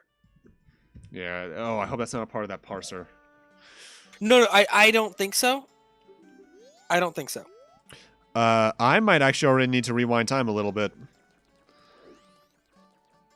You know what, though? I will use this fuck up to my advantage, because I believe in order to get the Bomber's Notebook, I need to, A, not talk to Jim, B, get the password right the first time. I might as well use this opportunity to get some side stuff done around the area, though. Oof. What So would be this the game can, in theory, be as long as you want it to be, right? Yes, you just need to beat the 4 dungeons in the around the world and then go. In probability, I'd say it'd be one of the shorter Zelda games still.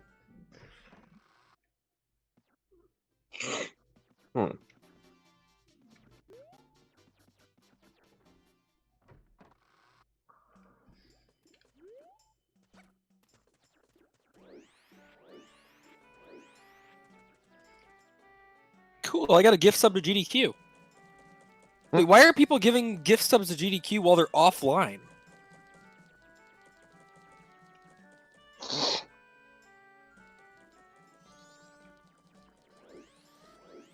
In preparation for something, maybe?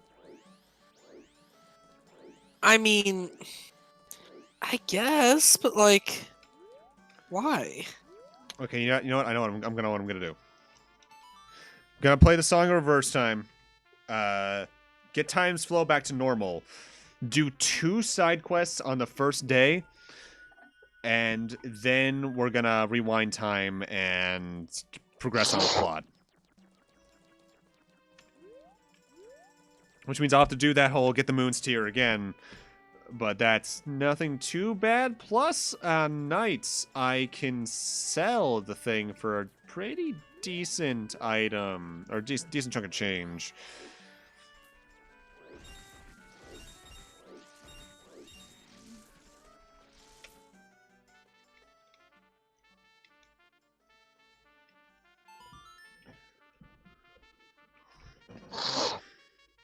You can tell I'm super used to inputting these songs fast, but the emulator isn't quite keeping up with my hands. Oh, really? Yeah. Because the adapter is really fucking accurate, but it's not Yeah. as accurate as you could be.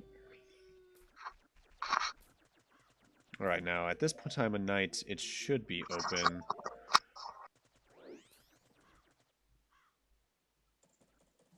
I just have to be back there for midnight for when Sakon tries to steal that lady's sack. Yeah, I got something in my eye. Eh.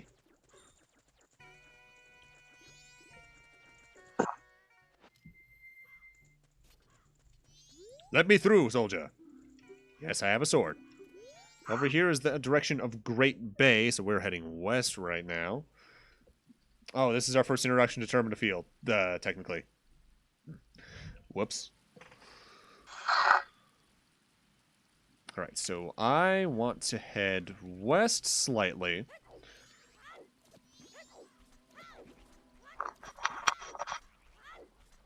Okay, I'm opening 14 real quick to see what they said right now. I want to roll over here. Shit, he's only here on certain nights, isn't he?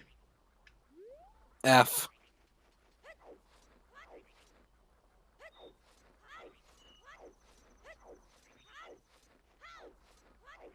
Or he's only here after a certain time. You see, because I fucked up getting the Bomber's Notebook, I can't quite remember.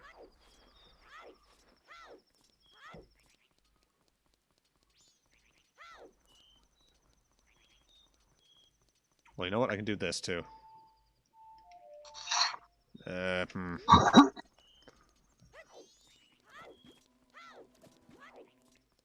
I do that, I'll pull it really fucking close, but it might be worth it.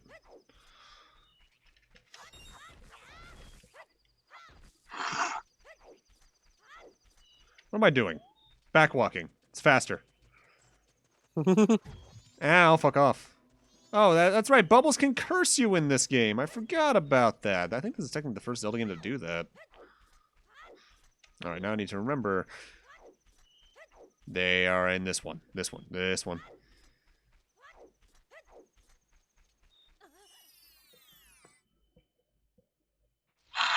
Yeah, now this Deku Scrub is in here because we saw him on the telescope.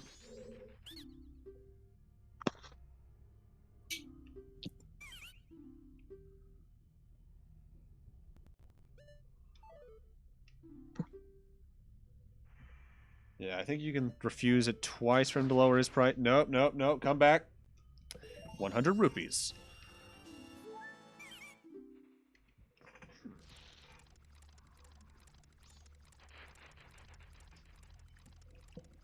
Oh, dear. I just thought of something. I hope this curse wears off because the curse doesn't allow you to swing your sword, and I need to swing my sword to take care of Sakon. Oh.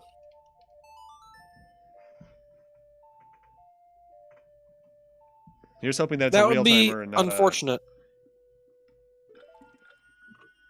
There is a way to cleanse yourself of it, but we can't get that until a little later.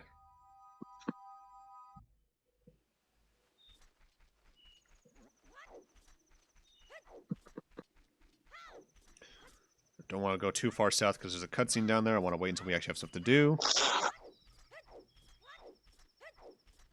Can't do that side quest easily until I have a later upgrade. There's nothing in that direction. Well, there is a thing in that direction right now. You know what? I'll go take care of that first. So you're saying there's a chance? So you're telling me there's a chance? I'm opening up a warp way a little early because the owl statues you've activated also stay between. What's the word I'm looking for? Saves. Also, watch out for that bird there. That bird's a fuck. Oh my god, Kyle, it's that fucking simple. Christ. How stupid are we?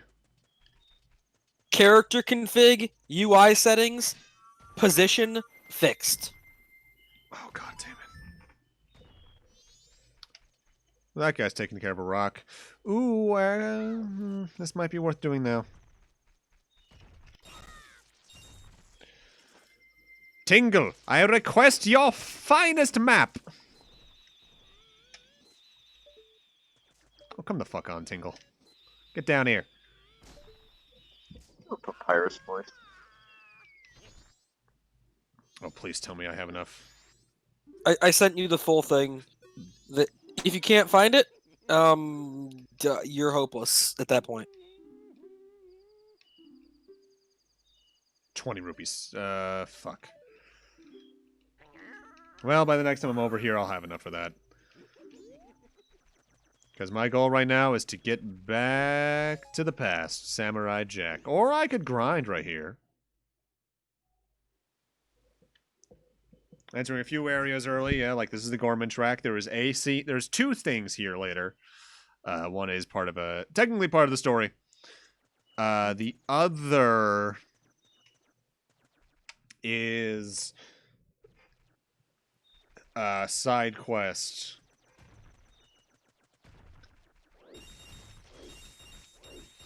All right, 20 rupees, that's enough. I am going to need to haul so much ass.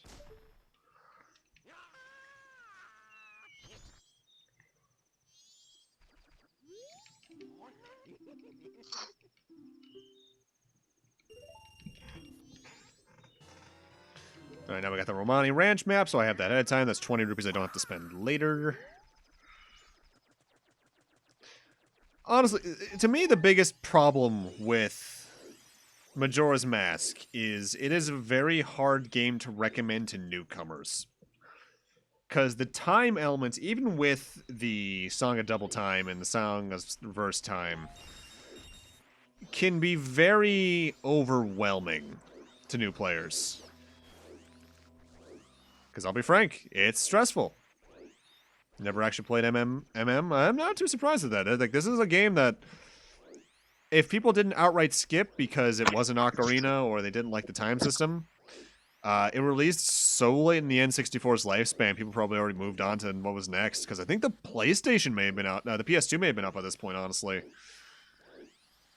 Anthem, can you get an exact date on that? Huh, what am I looking at? PS2 release date US versus Majora's Mask release date US. PS2 release date US, October 6th, 2000. This was, I think, December. April 27th, 2000 for... Wait, no, it's... Hang on, US. Come on. Come on. Come on. October 26th, 2000. Wait, the same fucking day? Are you kidding me? Yeah, you see a problem with that? It did not register in my mind for a few seconds. It's like, okay, October 26th. Wait a second. This game released the same day as the PS2. Anything releasing the same day as that would be dead on arrival.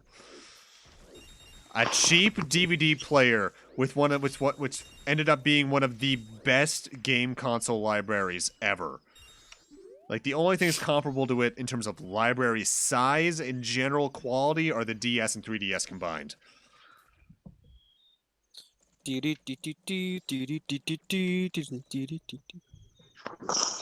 Alright, they're already running T again. Yes. At least they're on the brute justice phase. They took 5 minutes for a break. Can't do the time ticking down. Yeah, that's the stressful part for a lot of people. It took me a while to get into this game. I didn't like it as a kid. Like a really young kid, but it grew on me exponentially over the years. Like, this is my favorite Zelda game, period.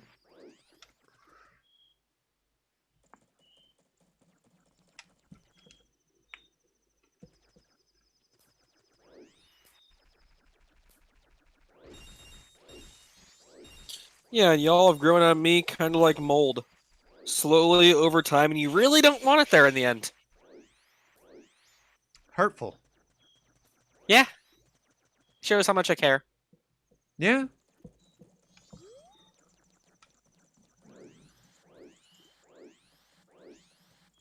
Alright, I forget. Can normal Link make this? I cannot recall unless I do this. Yeah.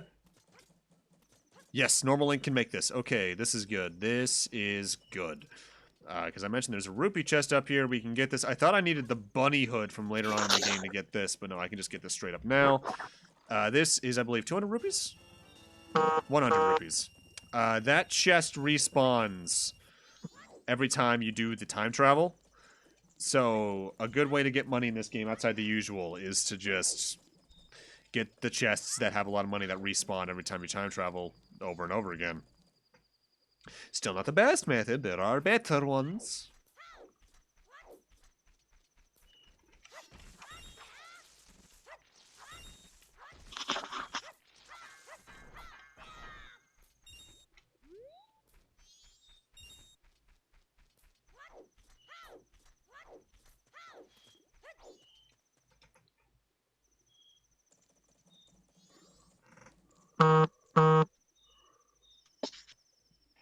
I will say far and away this is definitely going to be a more organic playthrough for me. Because usually I'm pretty, like, super serious about which way I go first, and I try to plan it out ahead of time. I'm just kind of improvising for this stream series. I'm still going to get 100%. I'm getting all 50-something heart pieces, all the masks, all the upgrades. But what are you doing for your next one? I'm not telling you until you see it, man. Only Kenny knows. Because I approached him about details of it. I've narrowed it down to 2 choices at this point, but Have you, though? yes, I have tentatively narrowed it down to 2. What are they? Yeah, what are they? Two out of the 4 choices.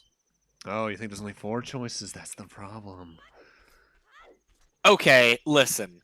I'm saying 4 as in 4 different sets. There's technically 10 choices.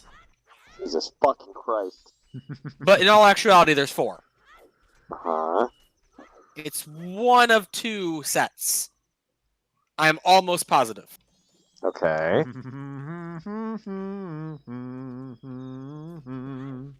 Go on. No, I'm good. Yeah, alright, fair enough.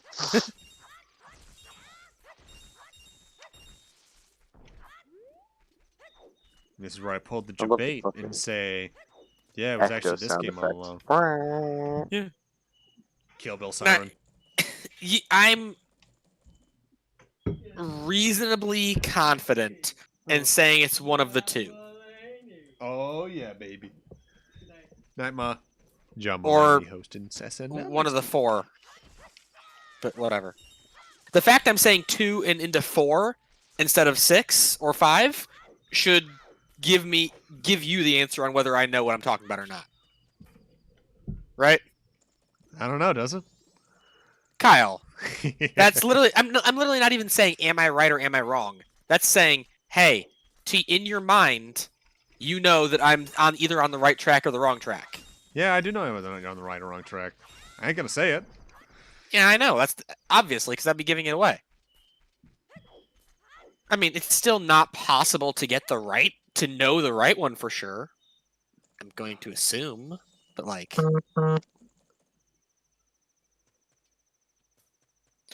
if it was one of the 4 choices, you would have come to me. Also, you wouldn't be doing it in the first place. Willingly.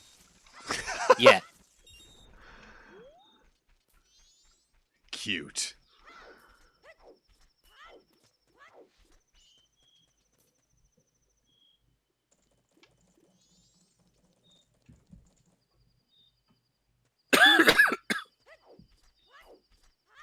All right, almost midnight. Well, after midnight for me, but that's neither here nor there. Shut the fuck up. Time is relative. All right, so at this point, Sakon is about to come out of nowhere and snatch that lady's shit. But that said, I should note, when time is slowed down, so are other elements of the world. I think Sakon is always programmed to leave the map at, I want to say, like 11:15 or 11:30, something like that. So he'll actively also run slower. Hmm. So I'll do this, get the mask from it, rewind time, and do things properly. And since it's past midnight, I might be able to do the side quest I wanted to do as well, but I forget if I need another song for that or yet.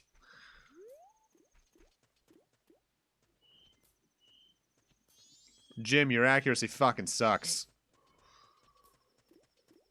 Ooh, I can also sell the thing, because the reason I have the Moons tier, outside of the thing I mentioned before, is there is a nighttime exclusive shop on Clacktown West that specializes in buying items from you and then selling them at a premium. I think the Moons tier will sell for a decent chunk of change. Yeah, look how slowly these motherfuckers are moving. I'm just going to press the tab key down. Oh, I don't have a fast forward key. I can turn on and off the map, though, for some reason on this screen. Huh. Stop that man! Living liquid. And there we go. Give me back my map. AOC played fucking Among Us with Pokimane. Oh, this is fucking wonderful. Wait, Why did what? I have to be in this timeline? The Apparently AOC Twitch stream. AOC played Among Us with Pokimane. Between Toast, Valkyrie, Sykkuno, Corpse, Pokemon, all the people, it was actually pretty entertaining. I'd be a part of this timeline. Fucking liberal motherfuckers. I'm going for smoke.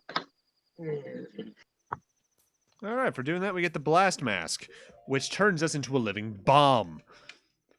It has a recharge time, but you put it on, you press B and you explode. With that said, you'll hurt yourself unless you press the R button to get your shield out. And that allows us to blow some things up ahead of when the game expects you to be able to blow things up. Because we won't have the bomb bag for a little bit still. Alright, so let's deposit all the money I have. Because I need to pull a mulligan. Templar, what's up, Kick?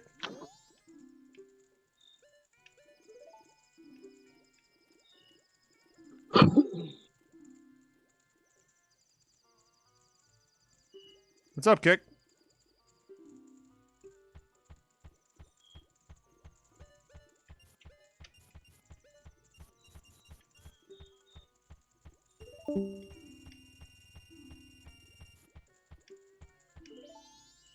Right. I'll be honest, Kick, I completely forgot you buy your first bomb upgrade. Wait, Good. what? This is a game where you buy your bomb upgrade, the first one. Mm. All right. Actually, I've never sold the moons to here, so I'm wondering how much this is gonna be worth. What? Can't be sold here. Bullshit. Kyle, I just watched them all, like, do a ready check. It went down to 0, and then they all turned around and walked into the death wall. And that was just the greatest timing I've ever seen in my life. I forget how much I need for this, so I'll just get 100.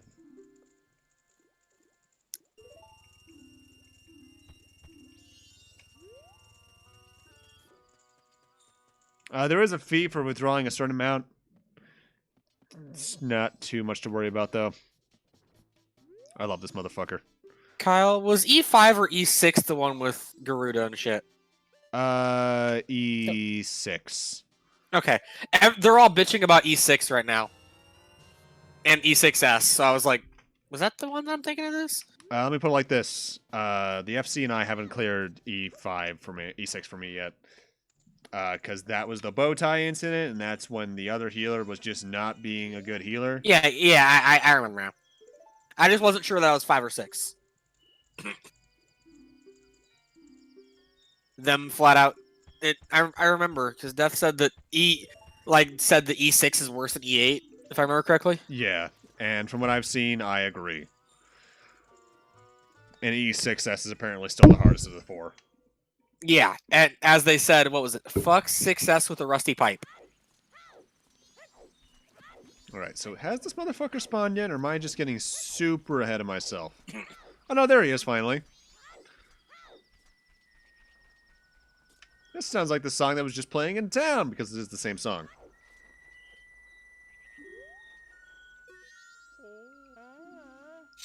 Zooming a bit fast through the dialogue. This guy's dead. It And happens. he wants to teach his song to those that are... to those who have passed, his dance. Okay, yeah, Saria's song is just the song of healing backwards. Okay.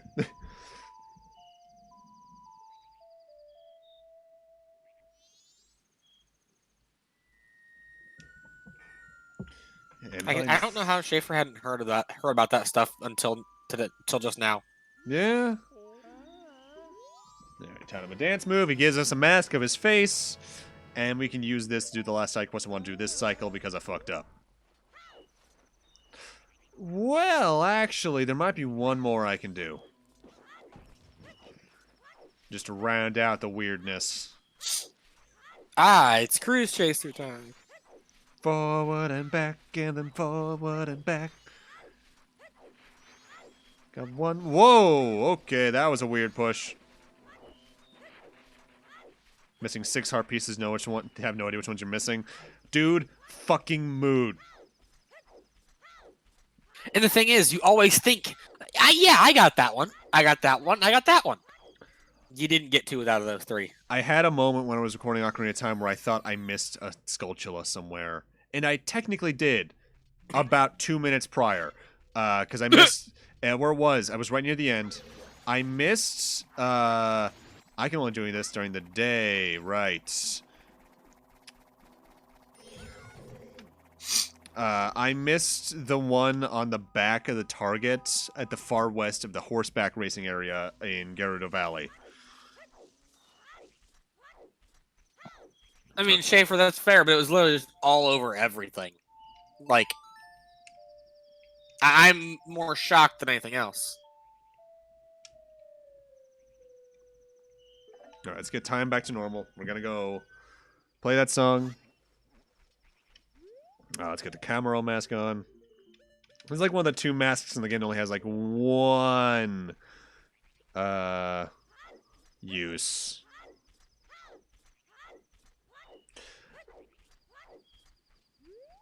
Schaefer, it was like 4 days ago. Game, I'm not holding... Hold up a second, I need to check something. Maybe if I...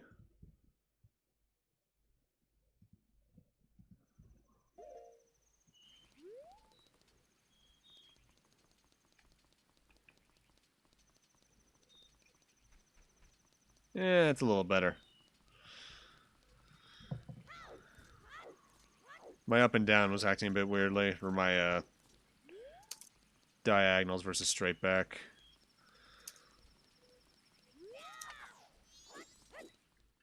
Now, the reason we got the Camaro mask, these 2 ladies over here were doing a very similar dance. And copying this mask turns our B into dance. This animation disturbs me. I don't know why. I think kick needs to be timed out for spam. I don't know. I seem to see a much bigger spam. Nah, pyramids aren't spam.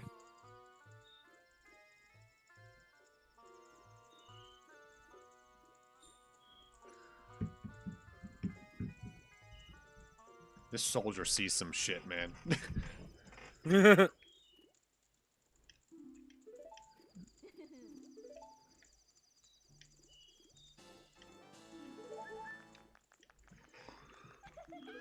I usually have 5 or 6 heart pieces or 5 or 6 hearts by the time I even do the first dungeon. I'm curious. Yeah, no, I can't do that yet. That's only at a very specific time span. You can enter the post office there to do other things.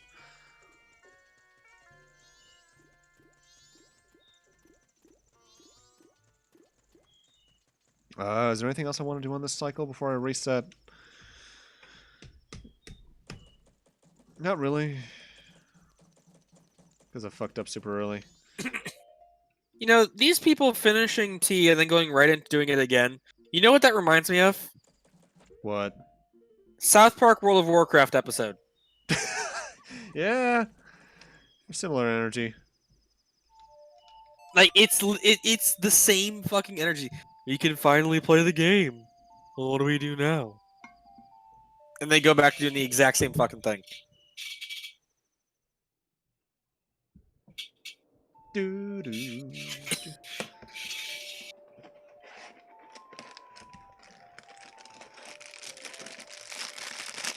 Excuse me, I want to eat a Teddy Graham.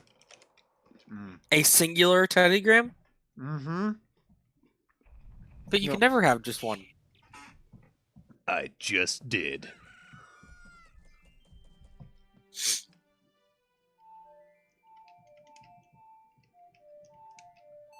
All right, now let's go get 50. Actually, no, let's just go get the free 100 rupees. That's not, I don't need to withdraw any right now.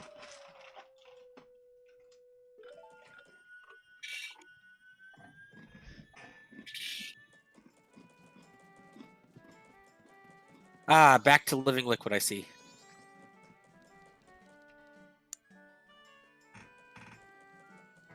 Protean wave. And they all walk into the AoE to take 150 and die. Because one of the healers died. And there's no time for a res there. Healer die? Yeah, you're fucked. Just wipe. Just go wipe yourself. All right.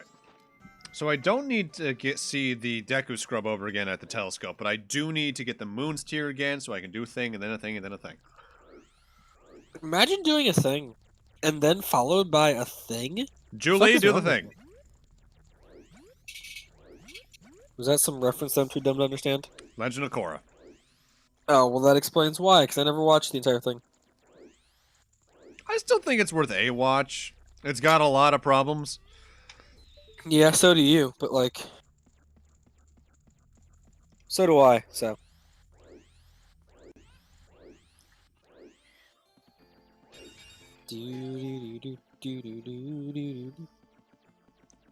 Especially...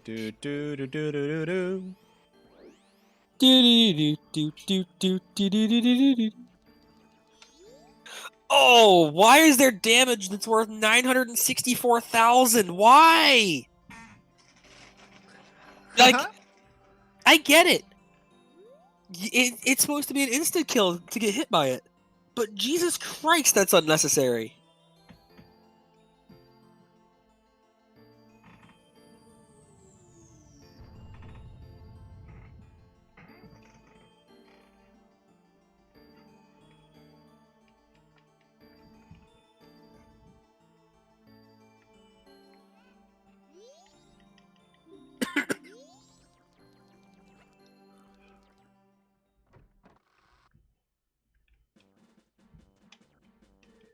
All right, now with this I can get that. Okay.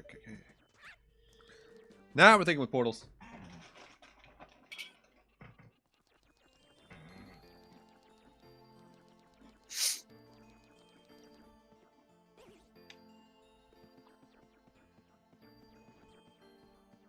Oh, so it's weird. The Astral Observatory here has its own theme song for an area you only go into at the most a playthrough. In a 100% run. Where you route as best as possible, maybe 4 times.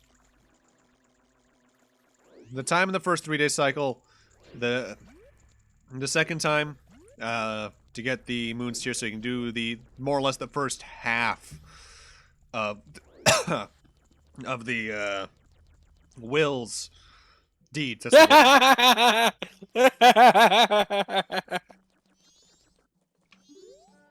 Wait.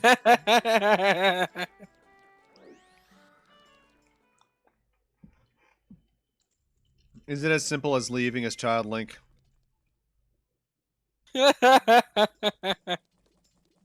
Thank you, Schaefer.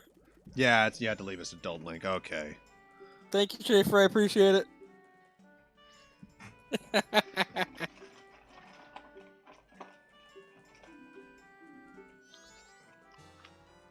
Kyle, I sent you a thing.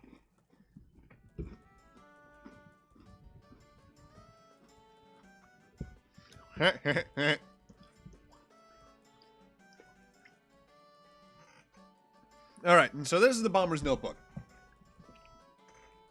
This is how the game allows you to keep track of the side quests in the game. All 20 of the NPCs you do things with. Whenever you get a significant event with them or meet the NPC, they just get added in outright.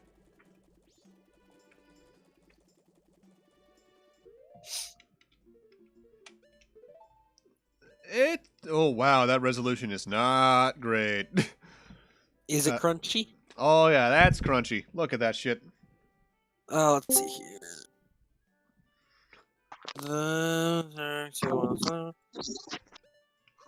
Essentially, it breaks up into each of the 3 days in the rough schedule. Oh, that is crunchy. Across these 6 hours each. Such as items you can get from them, the main events. Whenever you see a ribbon to the right, that means they're done. Since I didn't get them in the notebook, the zombie guy I helped earlier is not in there, but oh well.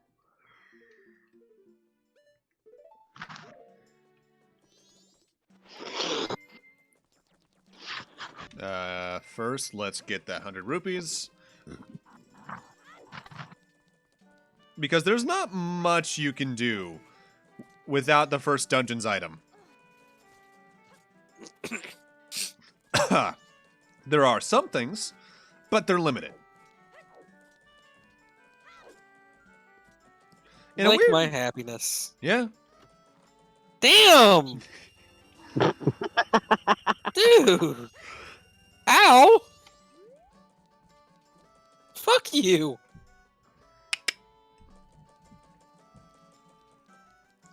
Moonsteer.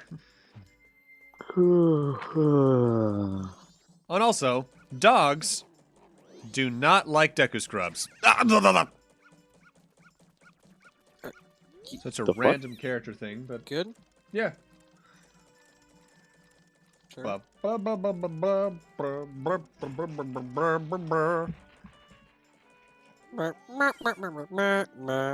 woo, woo, woo, woo.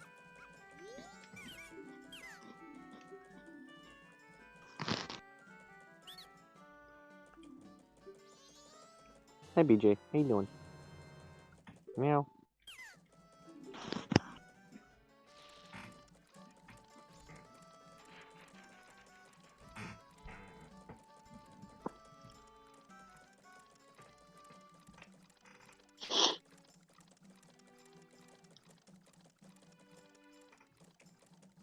And away he goes to live a good life.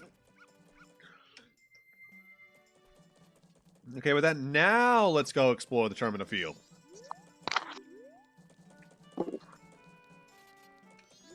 Yeah, let me throw. I have a sword. I'm an adult. Ish. Yeah, ish is the important there. No, I briefly showed it earlier. Actually, no, I won't do that yet. Because the P-Hat has way too much health for its own good as just normal child length. There's an easy way to kill it later on. Let's just head off towards Southern Swamp. Is that a marking on that tree? Ooh, cutscene. I wonder what'll happen.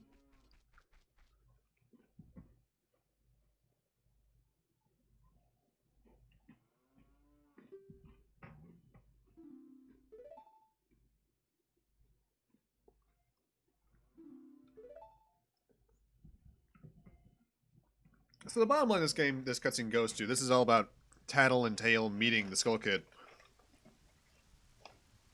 Skull Kid has abandonment issues, because he was previously abandoned, pardon me while I put the teddygrams away, by his previous set of friends, and he just had nowhere to go. Where is the twist tie? Oh, there it is. God, that ringing sound effect from Tattle. Ugh. Or from Tail.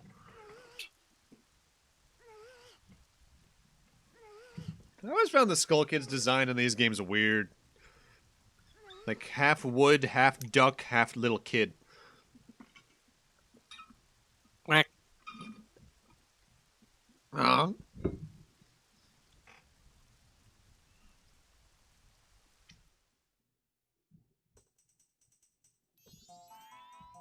I wonder if there's a significance to them playing Saria's song here.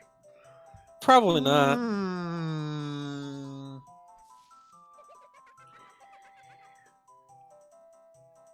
Do-do-do-do-do-do-do-do.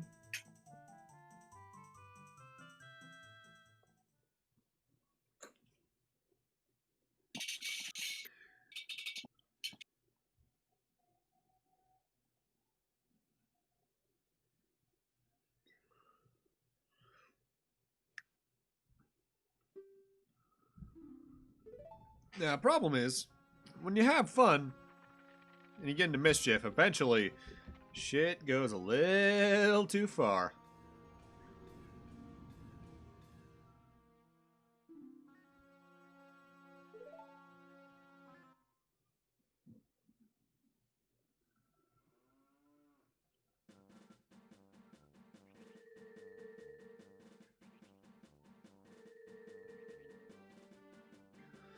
Alright, well, that's the end of that cutscene. Kind of an abrupt ending, honestly. Oh well. Welcome to Southern Swamp proper. This area can suck. Especially because, one of the trees, I think is it this tree? Oh, it absolutely is. This tree has something we want in it, but there's a lot of keys here that try to knock you down. No, don't take the mask off again.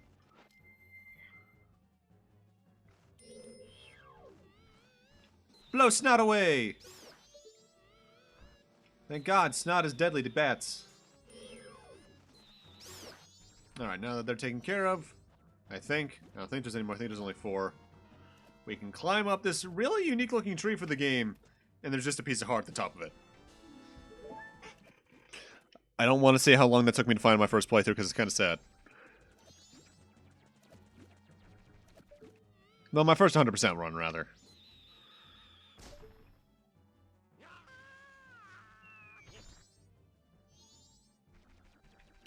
Well, right now it's deadly to anyone. Alright, single blah blah blah, give me your map. I don't like you as a character. Woodfall, that's the name of this swamp.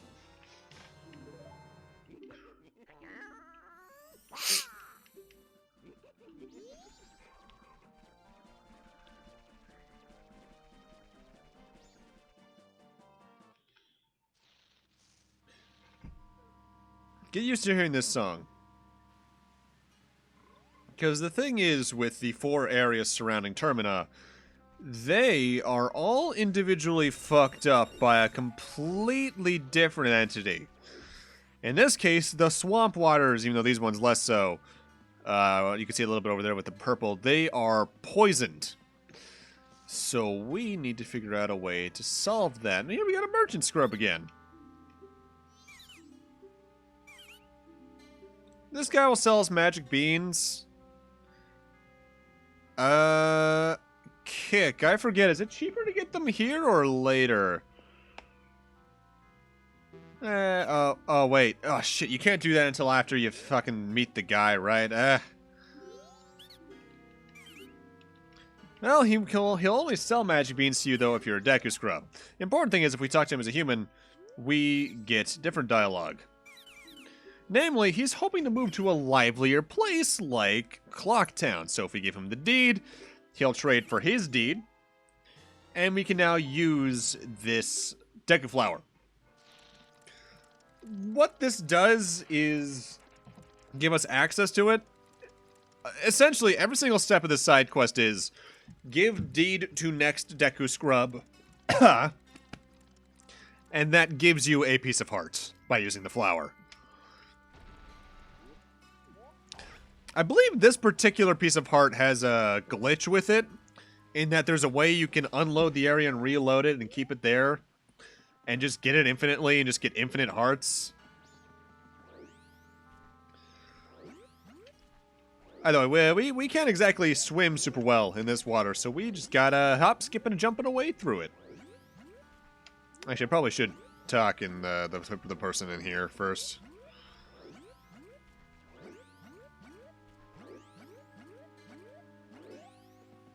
When you do that last twirl, by the way, that's when you're about to void out when you next hit the water. It'll just send you back to the last solid ground you were on.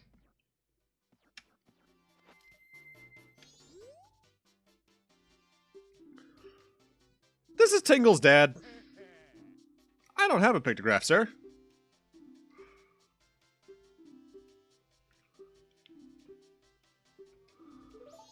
Well, we can't do that until later then, anyway. The boat, because the boat cruise is currently locked. Getting a little bit out of order here.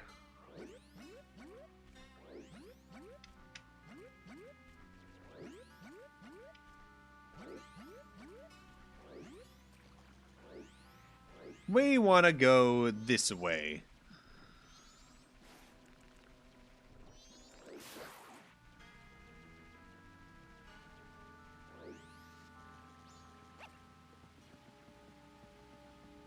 This here is the potion shop for the game. You can buy colored potions here to do various things. Red does health, green does magic, blue does both. The fact that they're hosted by our rival from another lifetime's mother figures is nothing but a coincidence.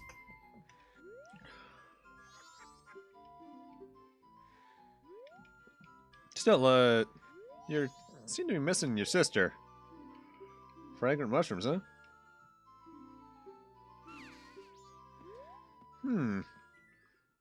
Still, we seem to be missing one, so maybe we should check to see if they're nearby?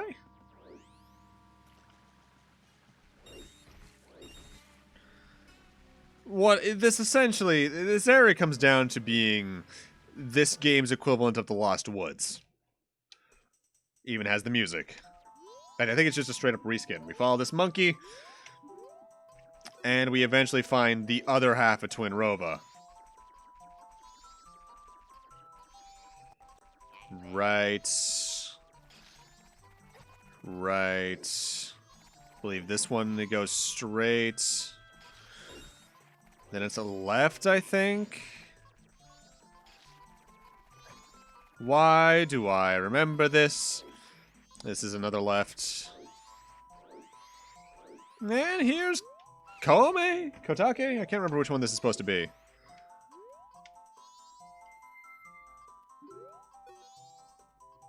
How you feeling? Oh, Skull Kid did shit. I have nothing that gives you energy. Well, shit. We better go tell the other sister. Because we are a righteous individual who wants to help as many people as we can. What do you mean they raised Magic Hitler in another lifetime? Shut up.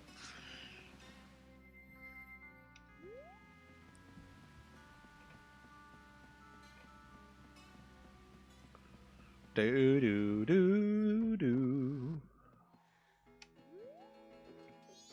Hey, lady, your sister's dying.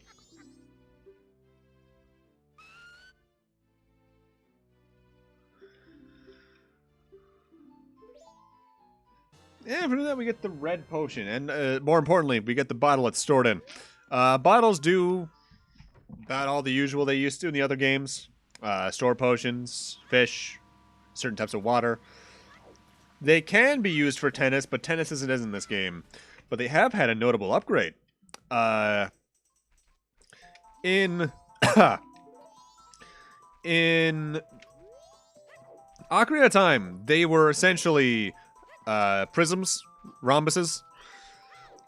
In this game, their models are hexagons. So they benefited from the jump to the new expansion pack.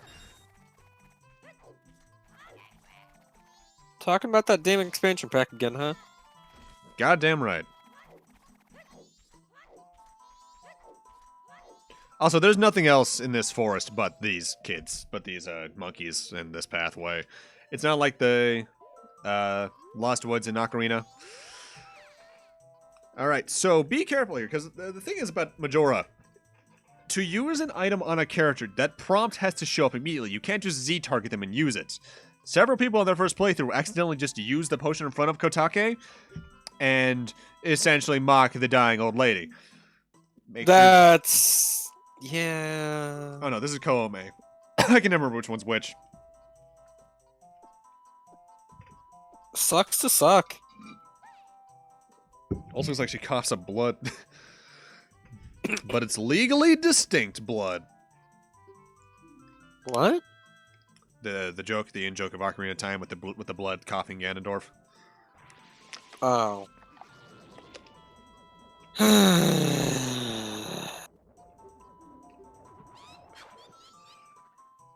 So that does two things. One, it rescues the sister.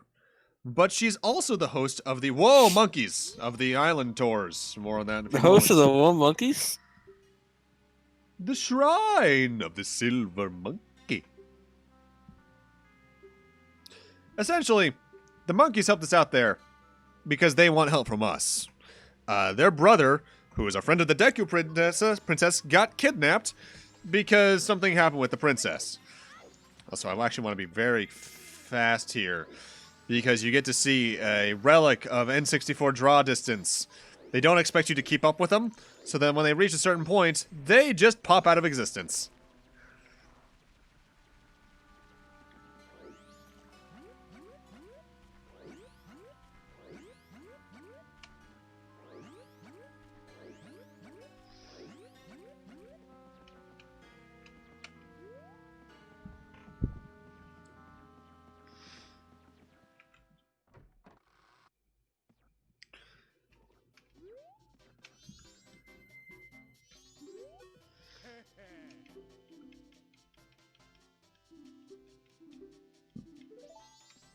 All right, so now we can come over here and hurt. God, that looks phallic. Because we helped her, she's going to let us take the cruise for free. And they're also going to give us a pictograph box, the first one in the series, the camera. This very seldom comes into play, I'll be honest with you. You use it for 2 side quests. Pog. 2 whole side Also, quests. you can get, if you pan the camera just right here, you can see that Link, his legs end very quickly.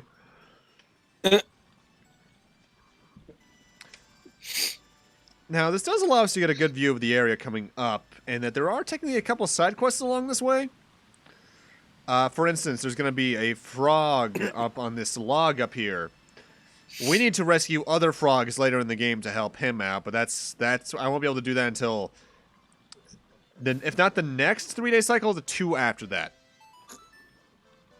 The main reason we needed to do all that was because the boat can kill the Octorok that's in our way.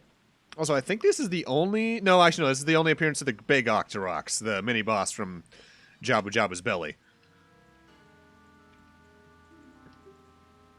Yes, I'm disembarking. Welcome to the Deku Palace area.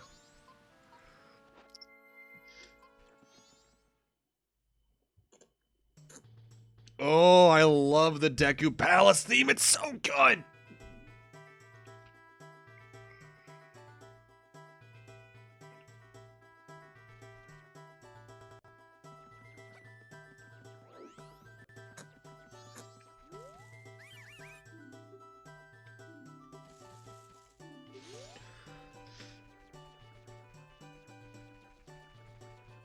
Alright, so they're gonna punish the monkey. We should see what the hell is going on with that. And also, while we are here, we want to grab a pictograph of the Deku King. Let's do this a little bit.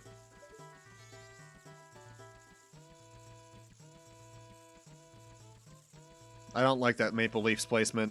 Please just look down. I think as long as the game recognizes it's of the Deku King, you're fine.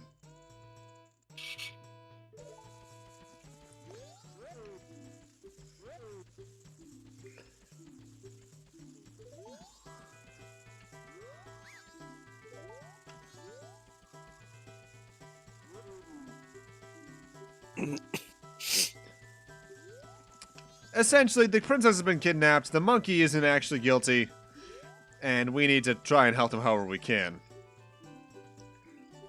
So we need to get over there and talk to the monkey up close. Problem with that, there's no way to do that, or is there? Hello, monkey. Reject humanity, become monkey. We need to get beans from a magic bean seller and essentially do this game's equivalent to the stealth sequence from Ocarina of Time. The way to do that is we want to head over here.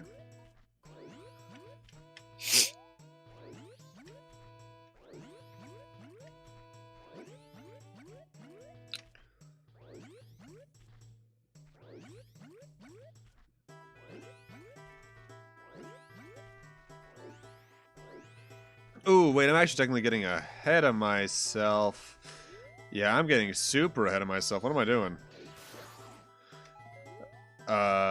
We want to head left and right first.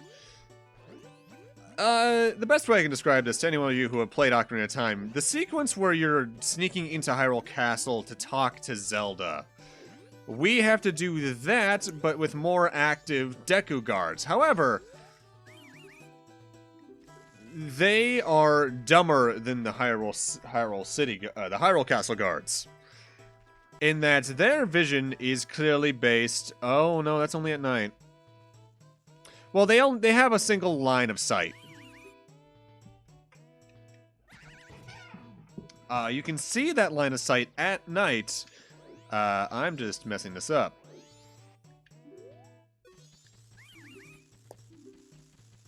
Thankfully, they'll let you in infinite amount of times. Just in case I screw this up again, just to skip that, I'm going to place down a save state.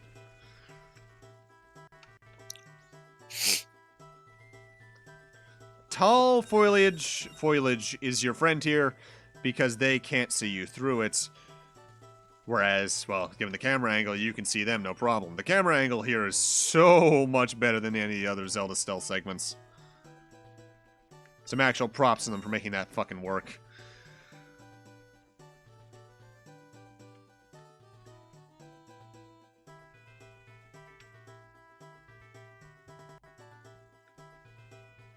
With that said, their movement is definitely a little uneven. It's not like they'll go, okay, I go this way.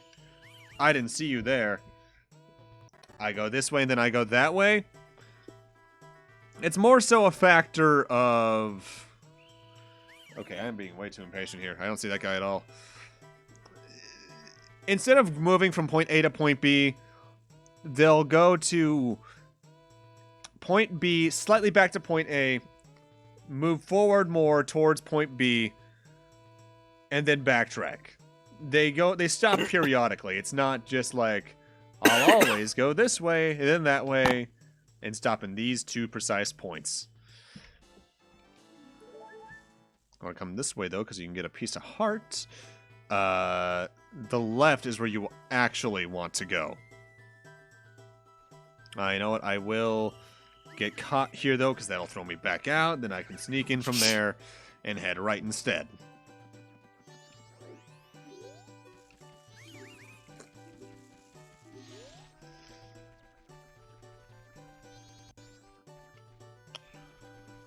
Alright, this is the more complicated one, because this is the one they want you to do.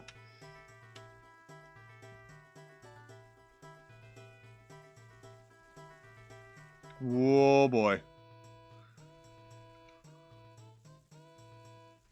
Nope, nope.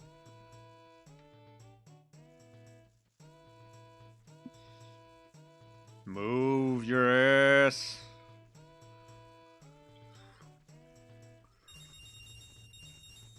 By the way, rupees split ups are the same as usual. Green is 1, blue is 5, red is 20. Yeah, it's standard Zelda fare at this point, really. I didn't see him. He was hidden by the platform.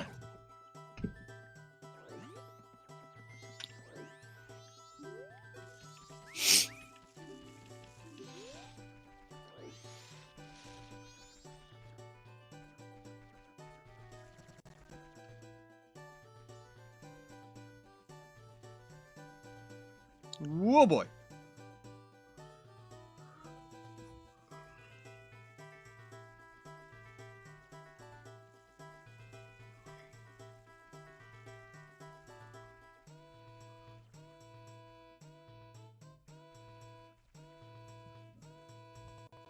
I got my eye on you this time, Deku Scrub.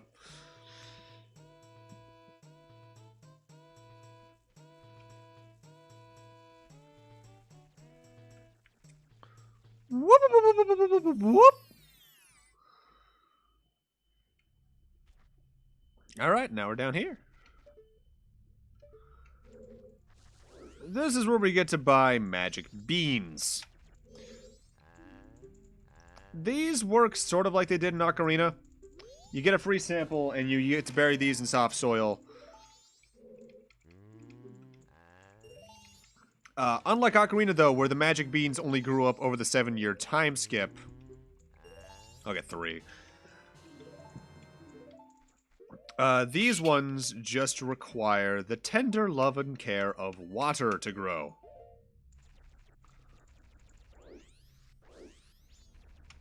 Like, I can only use them as adult link, as human link. That's right. Plant it, you get a little sprout. Get some spring water, which is clearly just a solid Photoshop layer or some shit like that. Place down some water, don't have to be precisely on top of it, it'll pick it up. And it springs up. We do want to get more water though. Also, I've said water like 3 times the past minute. I'm surprised Anthem hasn't come in with the Final Fantasy VIII thing. What's water? All I know is monster. God damn. What? That explains a lot about your sleep schedule. Listen! Shut the fuck up. Stop calling me out on Maine. Honestly, though.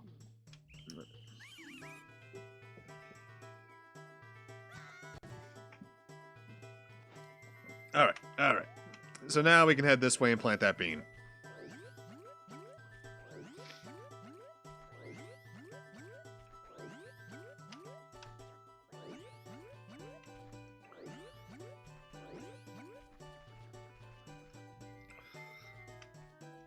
Now, the reason I recommend you do the whole 3-part minigame side quest on the first day to get all those individual, the first heart piece really, is because it makes this next segment a bit easier as you have practice.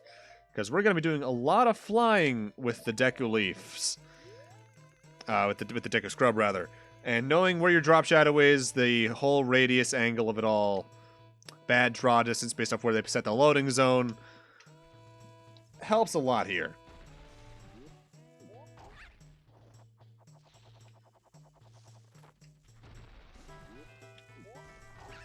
Also, whenever you see a Deku Scrub like this, either drop a Deku... No... That didn't happen. You can either drop a Deku Nut on top of them, or you can hit them with your snot from a distance.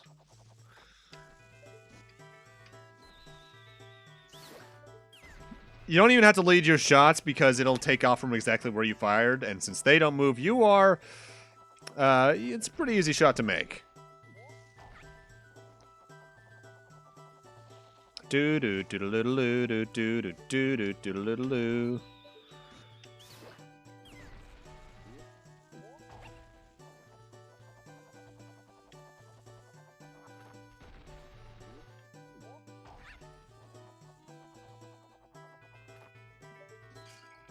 That is the wrong button.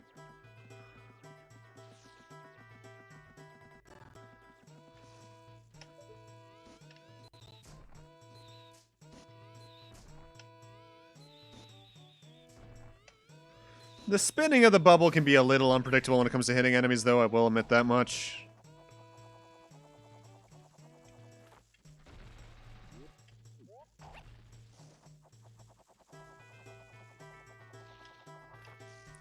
This is probably the hardest shot of them all. Ow! Oh, come on. There we go. If you fall down, you have to go all the way back outside, though, so be careful. I have had playthroughs where I forgot to get the piece of heart until right now, though, which made the backtrack fun. That is a joke. It was awful. What was awful? My face. Oh, I forgot to get a thing earlier. No, what was awful? I missed the piece of heart and I had to backtrack all the way up here. Oh. And with that, we are now with the monkey. Reject humanity, become monkey. I mean, I am a Deku Scrub.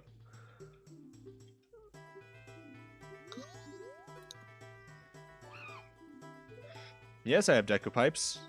Don't worry about who I am.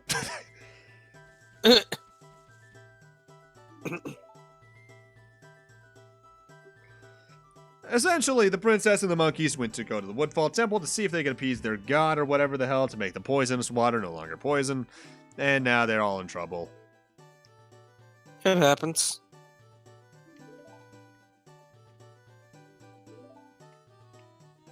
Also, this is an odd foreshadowing to the first dungeon in Twilight. So, yeah, we'll go save the goddamn princess.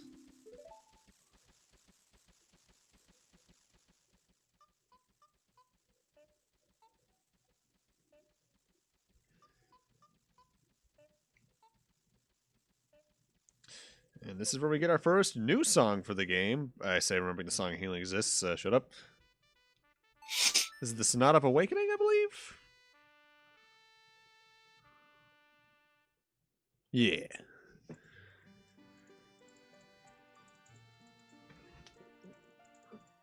A lot of the songs in this game only really sound right with the instrument they were designed for, which is partially intentional because many of them will only have a good effect if you use the instrument they're designed for. So the Sonata of Awakening, and the few times it's used, can only be used effectively with the Deku Pipes.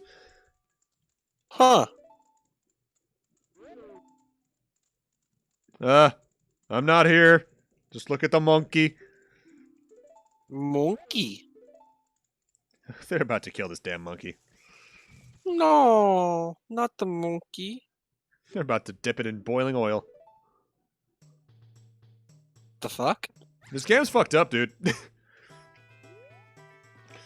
Like, Twilight Princess has probably the scariest moment in the series, but this is easily the grimmest and most macabre Zelda game in terms of general tone.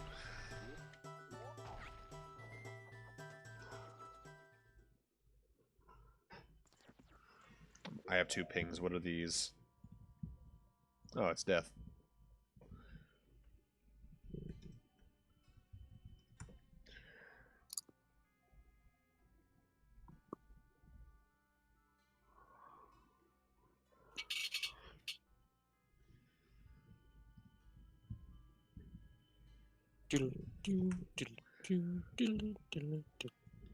God damn it, Death.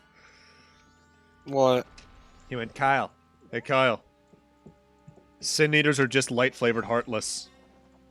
I want to delete a certain person right now for that.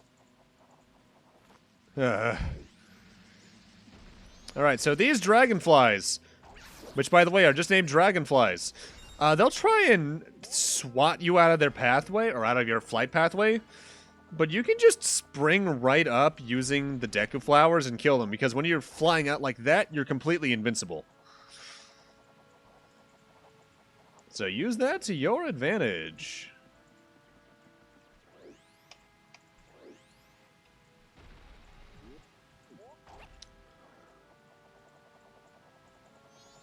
I sense an owl. Gebora!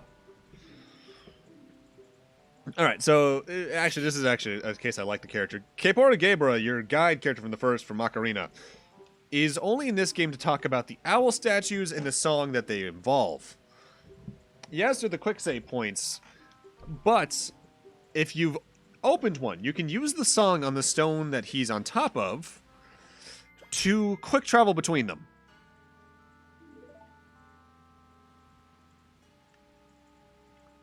I think it's down, left, up, down, left, up.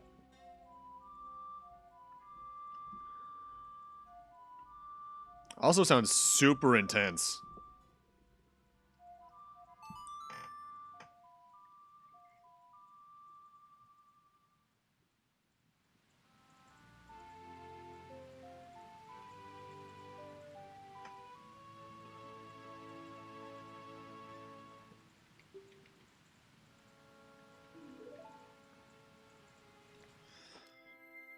And it's from here I realize I've missed an owl statue already.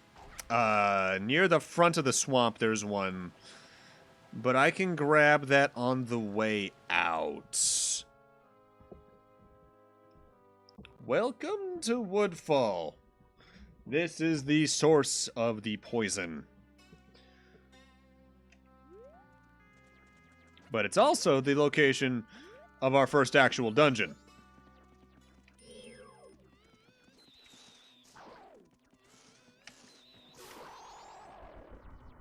Gotta love that sound effect. That's so good.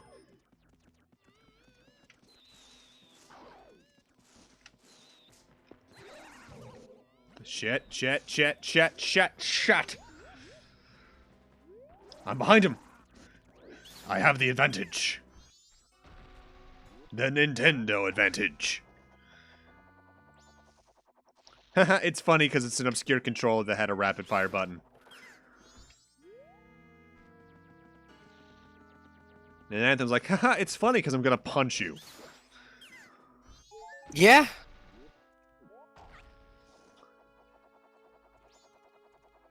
Alright, so over here is an owl statue, and this is also where we were supposed to use the Sonata of Awakening, but I'm gonna wait a moment before doing that.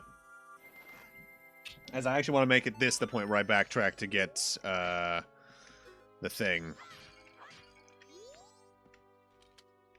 Oh shit, Deku Sticks. I haven't gotten those yet. That's right. Deku Sticks, slightly stronger swords. They break occasionally. They're good for lighting up fires. Lighting up with fire, rather.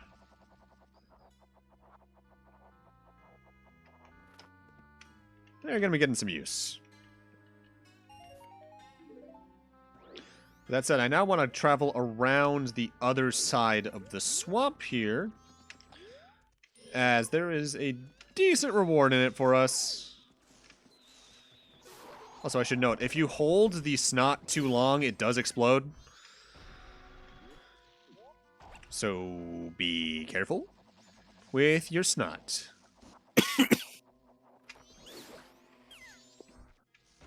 You can tell that that chest over there is important because it's gilded around the edges in gold. That usually means it's either a key item or a piece of heart.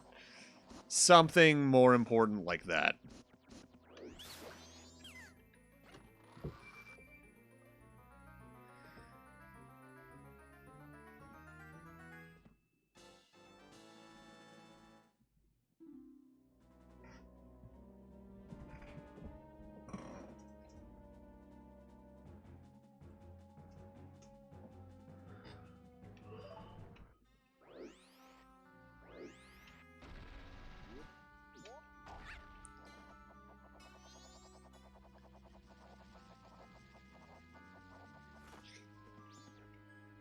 I suppose this is like 20 rupees, I think.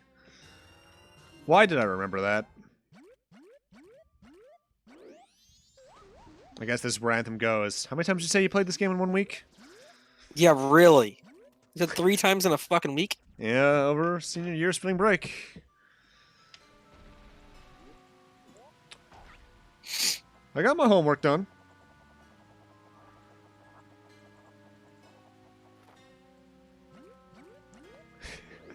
And the funny thing is, that wasn't the end of the amount of times I played that week, that year either.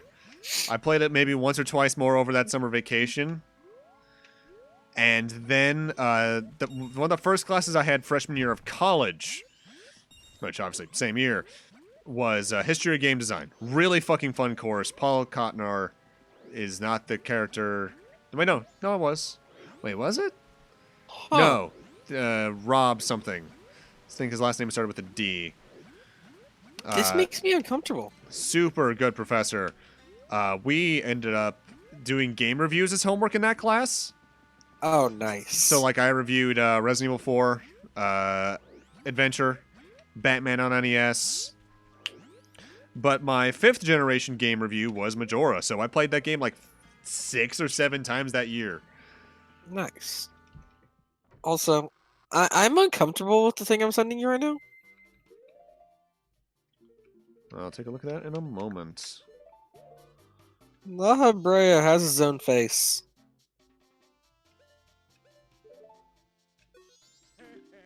Alright, we got a picture of the...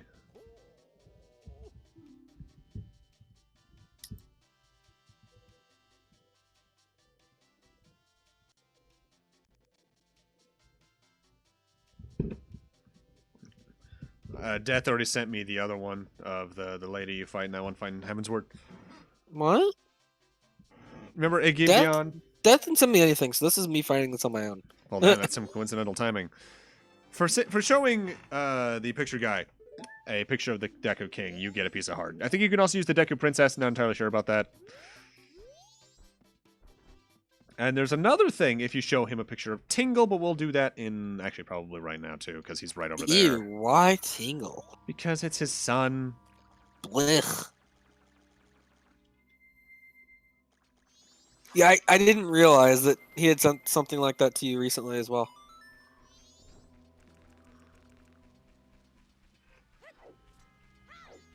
Alright, Tingle's right over here. It's also around this point, once I get this picture submitted, I need to switch the Great Fairy Mask into my quick select.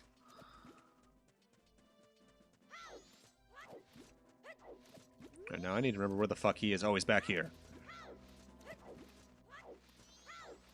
Also, those are chew jellies. This is actually, I think, their first introduction as proper chew jellies?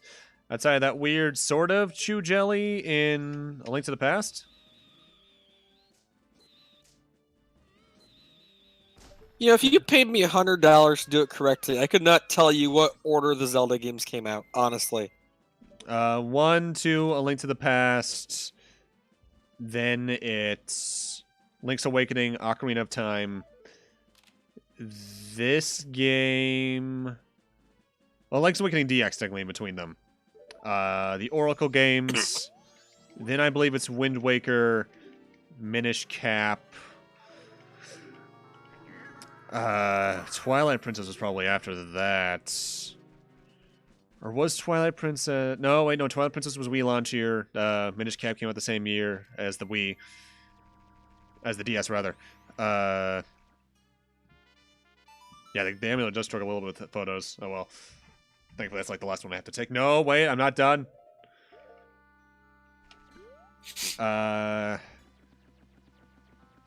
Twilight Princess. Then it was, I believe, the 2DS ones. The Spirit Tracks and Phantom Hourglass. Skyward Sword. A Link Between Worlds. Triforce Heroes.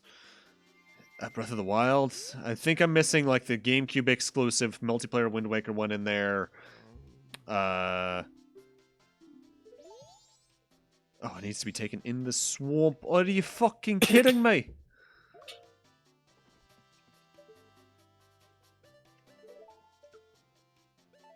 What about Wand of Gamelon?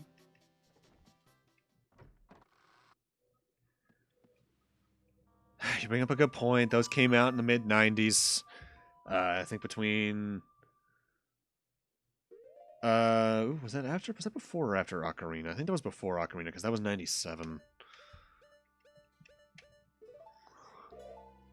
98 in the US.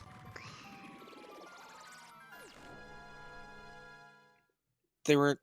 Ocarina was 98 everywhere. Was it everywhere? I thought it was just US 98. Apparently it was everywhere. Oh well. But yeah, if I wouldn't look it up, you could not pay me enough to guess the correct order of just the main series games.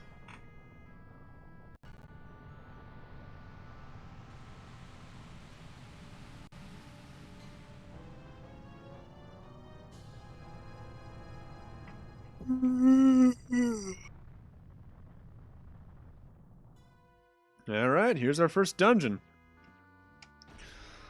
Yeah, Ocarina of Time was even in Japan, November of 98, man. God damn, November. They really snuck that in there. Alright, let's get the Great Fairy's mask on. Welcome to our first dungeon, which is probably going to be entirely done in this stream, because this isn't too long. Alright, that straight ahead, though, is one of the actual stray fairies. Like I said earlier, there are 15 of these in each dungeon. If you equip the Great Fairy's mask and it makes that jingle, you're in the room with one. And whenever you see the hair have sparklies, that means there's still one in the room you have not grabbed. Oh, I forget. Is this one in the grass down there, in that chest, or in that beehive? I can't remember.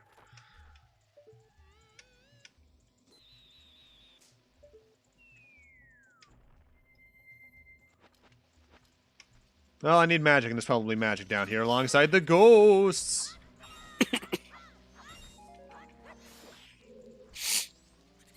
I might need a list of the Great Fairy trays, especially for the second dungeon beyond, because that's where they start to get a little bit hidden.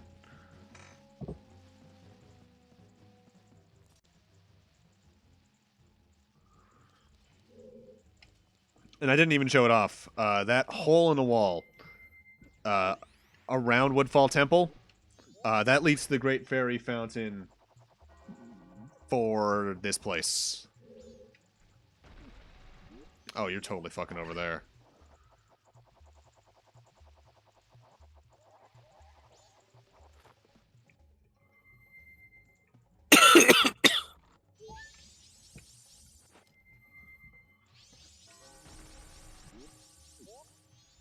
Also, something I do like when you're in the dungeons and in the action, when the day/night beginning event happens, they don't, like, slow down time or stop you at all. It just shows, it's now the dawn of the third day.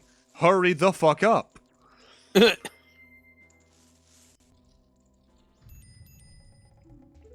Alright, welcome to the central room. We actually want to use this to our advantage because we're going to need some more of these.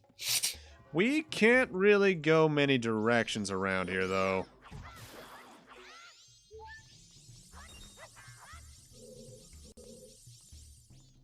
But there are these flowers that only Dekus can stand on.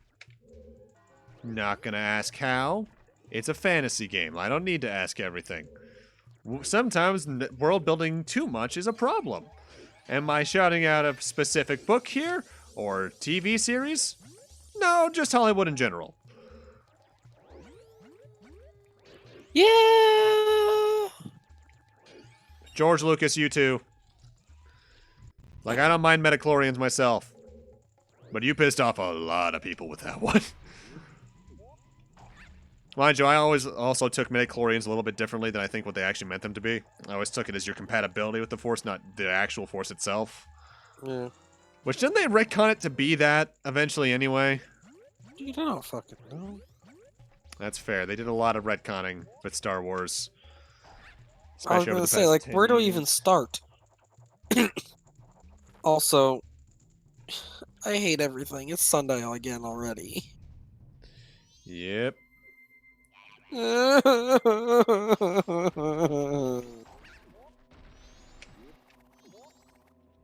Fuck. These these are turtles, Kyle. These aren't frogs. When they I'm see you, going to sleep though. alright. Later. Hit the turtles in the soft spots. Yeah, just send me a message at some point tomorrow. I should be up relatively, like, well, before noon at least, so whatever. Early for us. I'll be good. I'll be down to do dailies and whatever the fuck else Gotcha, gotcha. later. Later.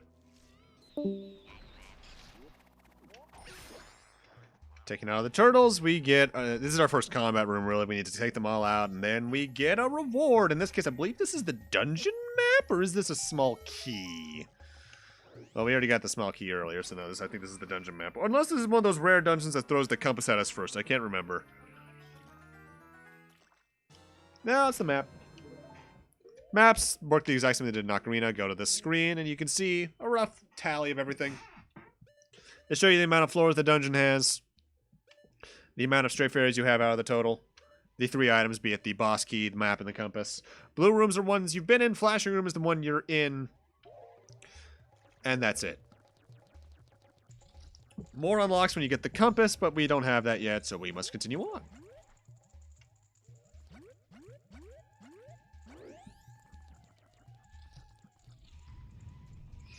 Now, something I should note.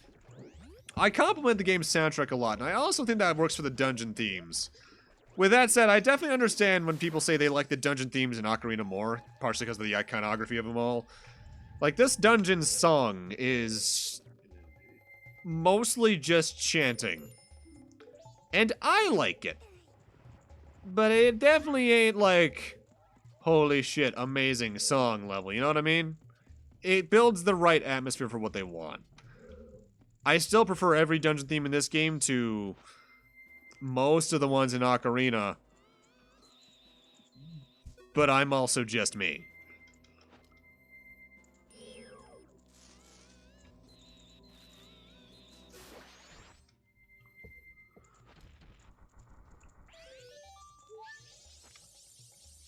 Five down, time to go.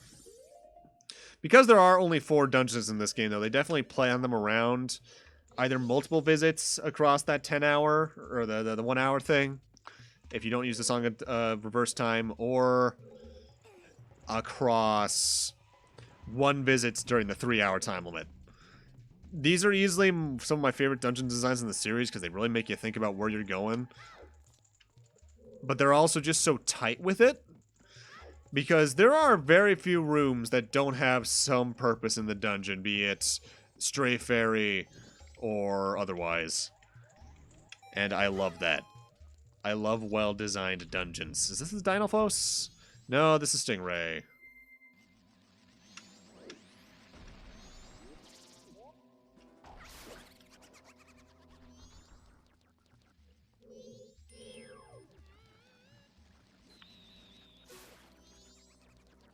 this, I believe, is another key. If it's not, it's the compass. It's the compass.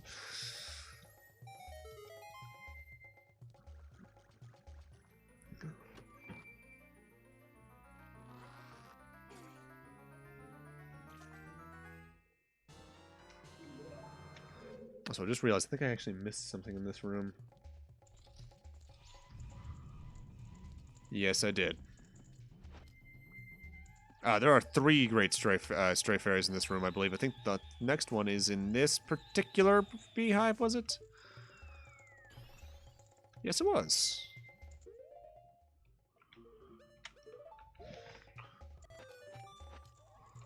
Come to me, child. I must absorb you, alongside your 14 others. You gonna approach me?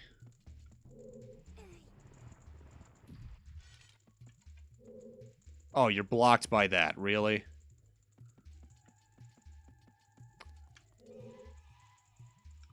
Oh, come on.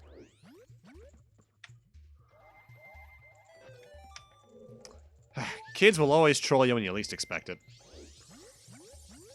We can't get the other stray fairy in this room, though, until we have the dungeon item.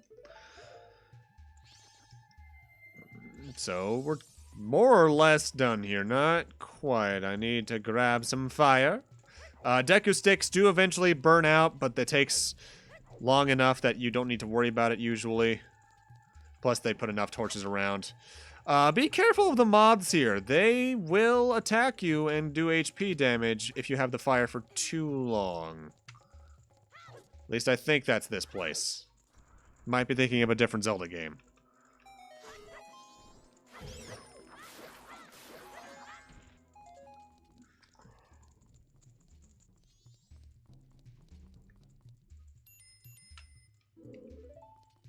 Sense a lot of evil here. I agree.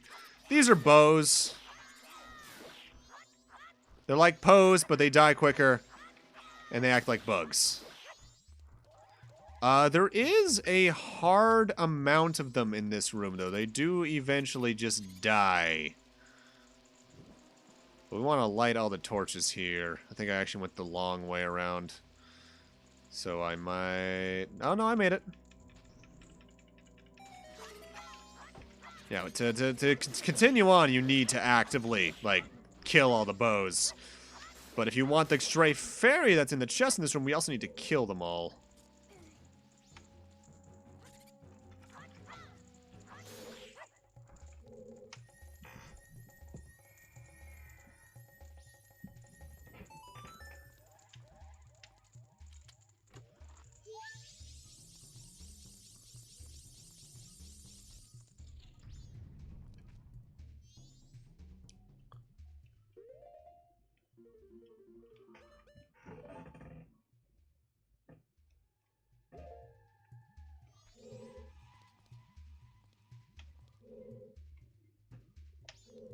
Is there a ladder in this room? No, there's just a staircase. Alright.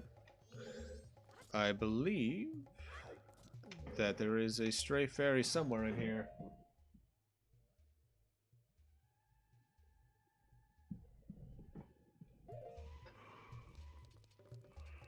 Don't fall down the holes here, by the way, because it will take you down, I believe, to the previous room.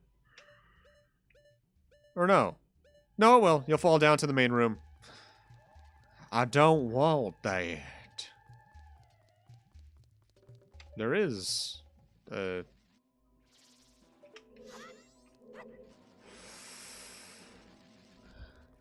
maybe I won't fuck with that.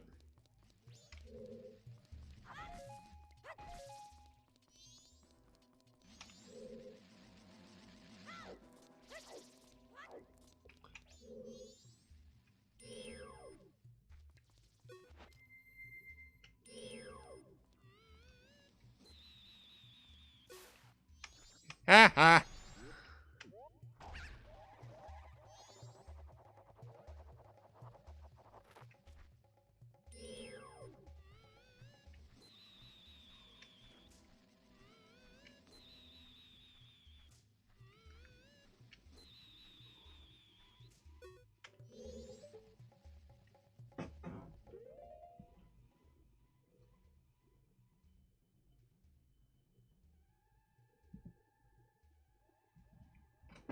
Give me a second.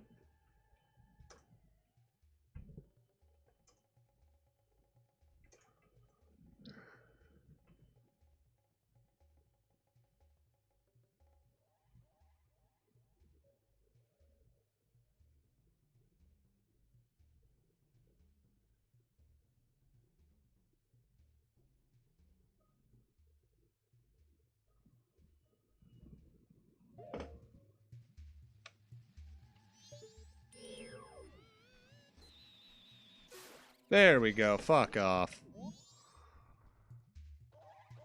Yeah, there should be a stray fairy in here somewhere. At least I think so. No, there's not. Oh, wait, you know what? I think they changed the location of one of them in the 3DS version.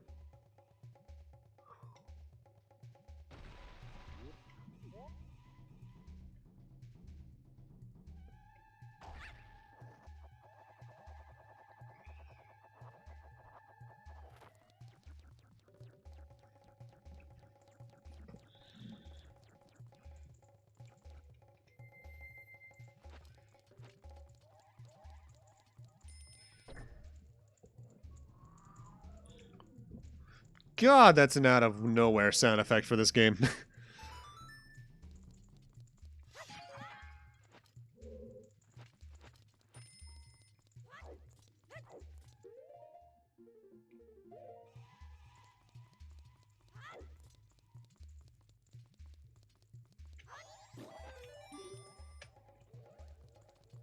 Hey, get over here. Get over here.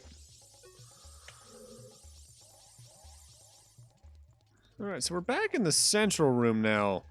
But we can't do another thing in here for a little bit yet, I think. I need to check something. I'm missing one in here. Where is it? Eh, fuck it.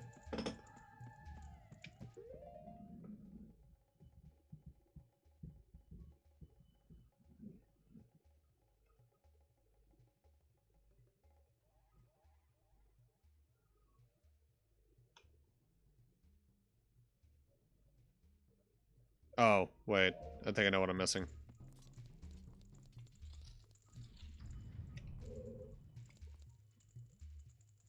Yeah, that's what I thought I was missing.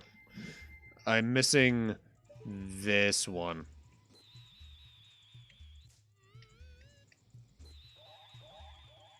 I'll get it later.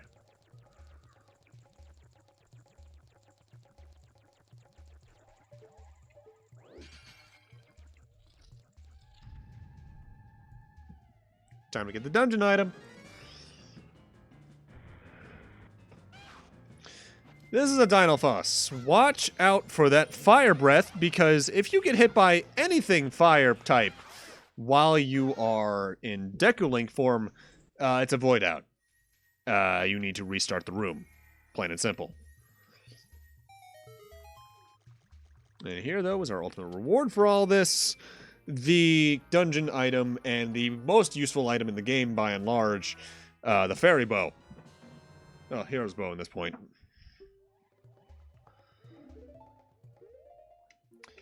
It works the exact same as the one in Ocarina. You shoot it, it goes forward. Technically infinitely, it does always hit a wall eventually.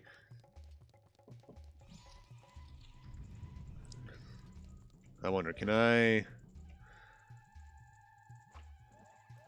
Ha ha ha! Man, I'm good at aiming that.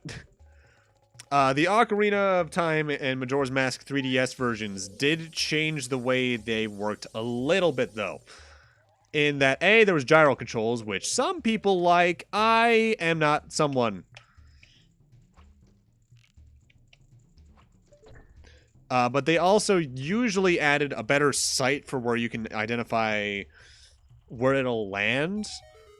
Like, with the slingshot, for instance, in Ocarina of Time 3D. They added like a little satchel in the center that you're like supposed to be loading the seeds into. That was also a good judge of where it was relevant to where you were shooting.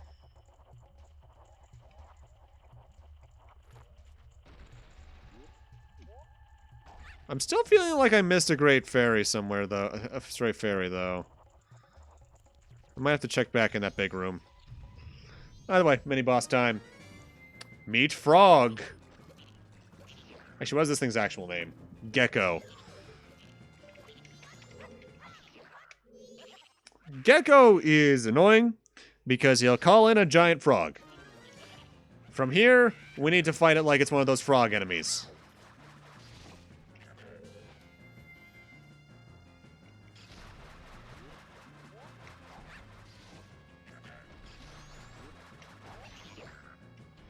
Once you knock him off, go all out. You're going to want to use arrows for this because that is the most damaging thing you have in your arsenal at this point.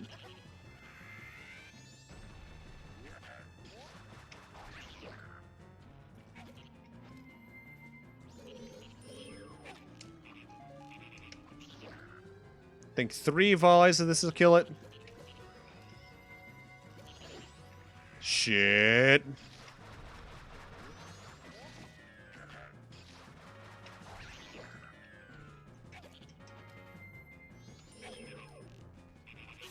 There we go.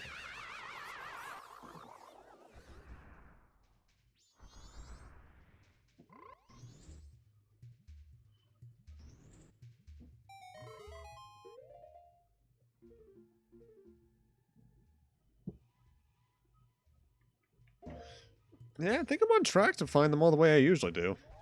I think the 3DS version just changed where some of them were placed for some reason. Which goes into a lot of the weird changes the 3DS version made that I'm not fond of. Usually, even beyond the saving stuff, the boss fights I think were generally made inferior. Alright, here we get the boss key. We can now enter the boss room. With that, though, I will be right back. I need to go use the restroom. So we'll be back in a moment.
Okay. Back to work. Sorry about that. I had a urge I had to take care of. You know, humans.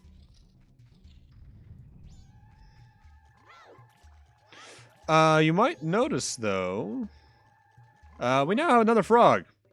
This goes into the side quest I was talking about earlier with the frog earlier in the swamp. With that said, we can't do that until we have a later mask anyway.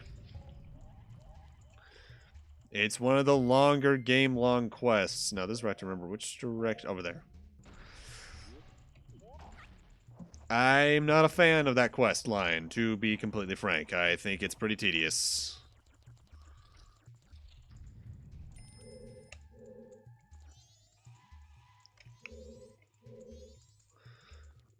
Alright, though. So you might notice there's that giant wooden structure in the middle with a torch on it. When you shoot an arrow through fire, it makes more fire. Usually. What's going on? Fire make. Why did it work that time? Nani?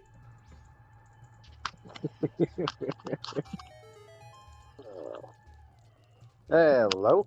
Welcome back, Schaefer. Glad to be back. So have you been? Wait, you're still playing your game, right? Yep. Nice. How's that going? Pretty well. Good, good. So, have you heard of the game called There Is No Game? Yes, I have at least heard of it. Okay.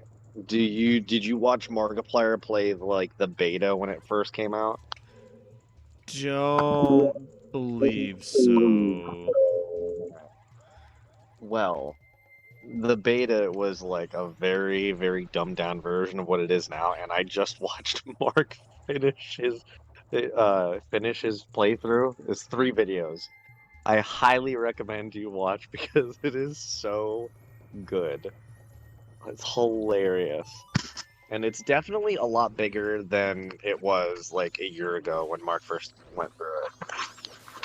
It's unlike anything I've ever really watched or played myself, honestly. It's so cool Gotcha. having a narrative driven from a fucking program telling you there is no game to going on an adventure.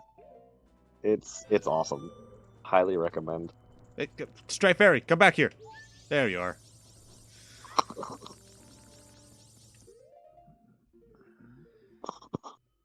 Alright, now we want to head back down here, because you may realize there was a Stray Fairy I couldn't get earlier. You need the bow and the Great Fairy's Mask to get it.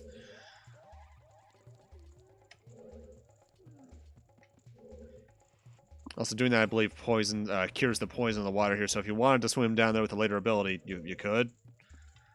I generally do not recommend. In fact, it turns me to the guy who does the voices on SpongeBob.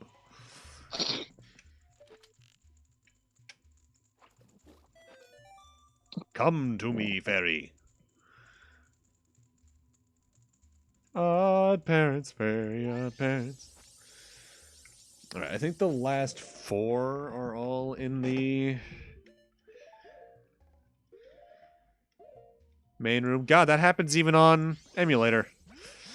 For those, to explain what just happened there, I swear there are moments where the start button buffers itself being held and will activate as a start button even if you're pressing another button. That was me pressing C left that opened the menu just then. That happens to me on console all the fucking time. Oh god, I should not have made that. Alright, I think the last 4 are all in here.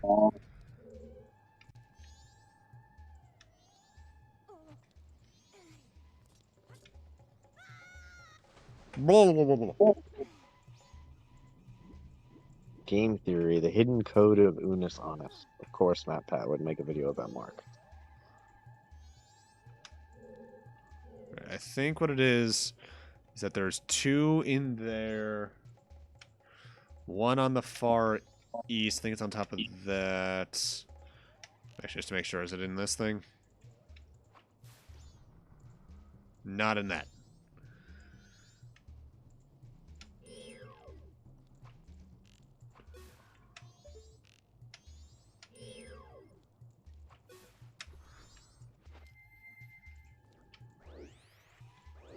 And 1 close by elsewhere. I think the last 4 are all in here.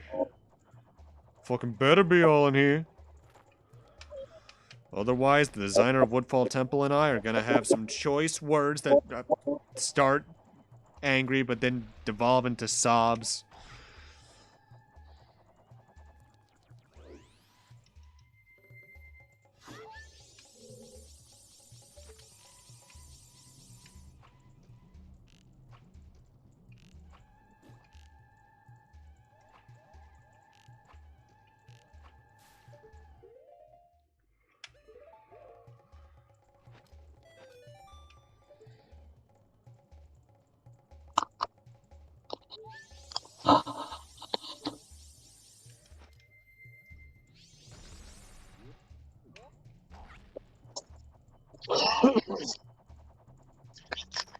No!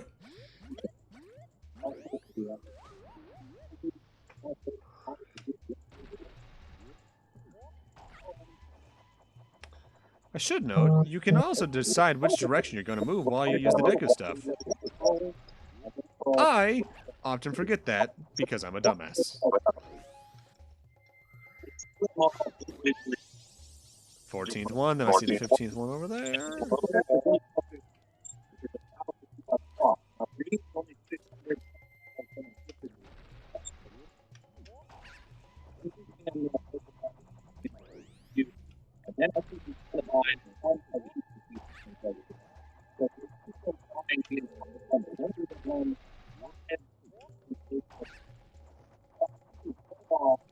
Alright.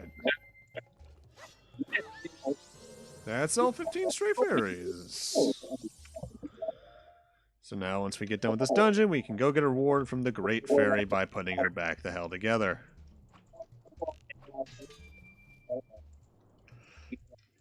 I hope you liked time puzzles. And by that I mean the loosest definition of puzzle.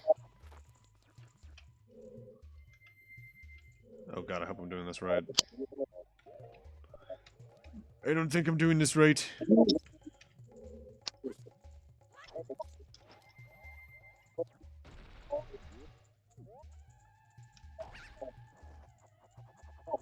Wait, is this timed? Am I thinking of, elsewhere in the game? Huh, might be thinking of elsewhere.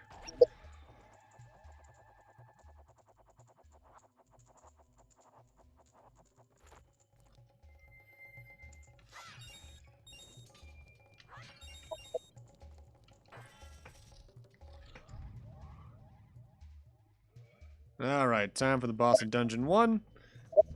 This guy, a little odd.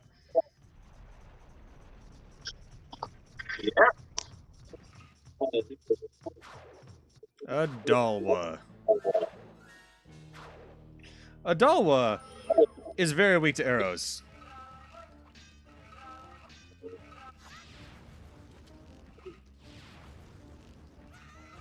At least sometimes. When you hit him with arrows, he becomes stunned. That's your opportunity to go all out for damage. In the 3DS version, they changed this boss to have a different mechanic, where you needed to drop Deku nuts onto the top of his head to actually cause damage. They did that sort of thing to more or less every boss fight, with super mixed results. By that I mean Adal was the only one I kind of like because he at least had a mechanic. This mechanic is kill him quick.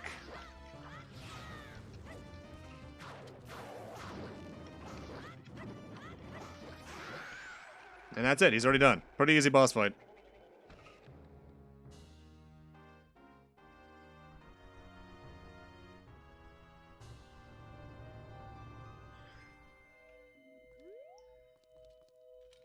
Get a heart container for beating a boss, as usual. Oh, and I should also note, I already have 7 hearts. If you just went for all the main dungeons and that's it, that's how much health you'd have by the end of the game. But we also got Adalwa's remains. You've just freed the innocent spirit that this dark mask had kept imprisoned within the body of the evil Adalwa. These are our plot MacGuffins this time around. No medallions, no instruments. Just gotta find remains and free the spirits remained within. Time for blurry filter.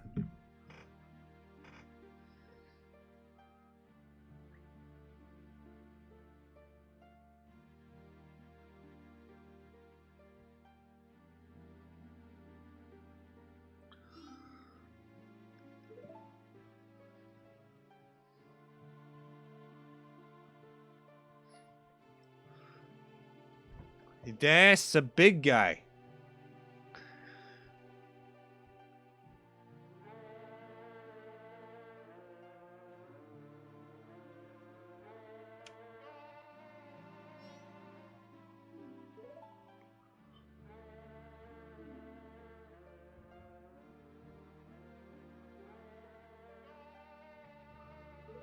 Alright, so the cry that the giant there is yelling to us is another very important song. This is the Oath to Order, otherwise known as the only song of, well, no, one of two songs in the game I frequently have to look at to remember how to use, because it's the only song in the game, barring this, that you have to use once. You use this to trigger the end game events once you get all 4 giants, and that is it.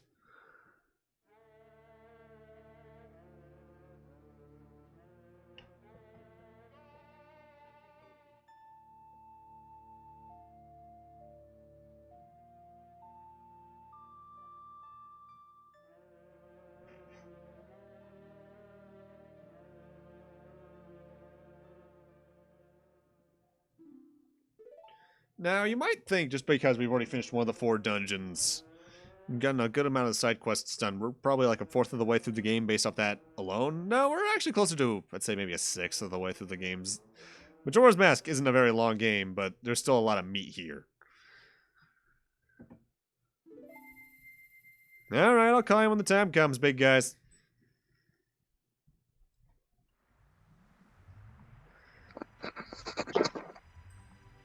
And doing that has freed the poison, the swamp of its poison.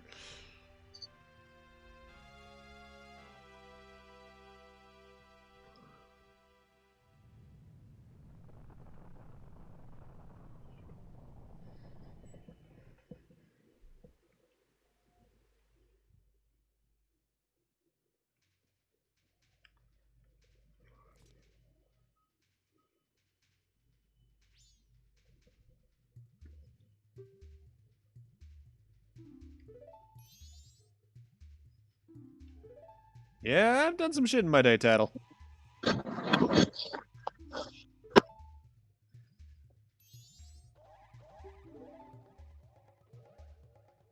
Yes?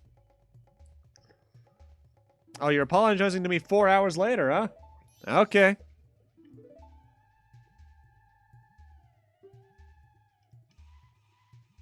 Our next stop is the mountains to the north. The actual plot progression you go through is south, north, southwest, west, east. But we heard a sound behind us and called a hunch. Equip yourself a bottle. I don't know why I'm turning into the ordinary sausage guy. Sounds kind of like Peter Griffin. This is the Deku princess. She was captured. We saved her. We smell like monkey. We need to get her back there. Oh yeah, her monkey friend was about to die.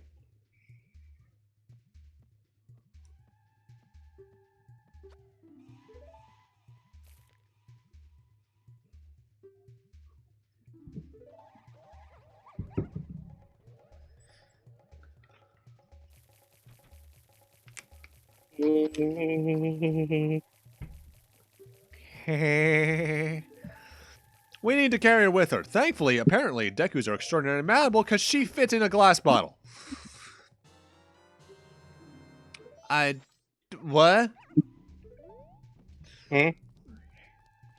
We just stuffed a person in a bottle. Oh, nice. Alright, so I want to take care of some things first. By that I mean I just remembered why I couldn't get the damn picture that I wanted. We want to head back to Woodfall first, though, which I know is where we are now. But I want to head to that part of Woodfall, not this part of Woodfall.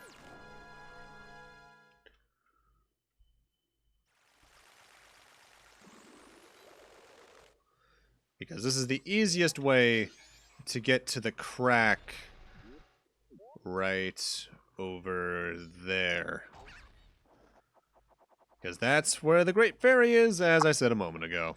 Also, all the enemies in the swamp are more or less gone because they got purified. You're literally freeing these areas each 3-day cycle from their evil.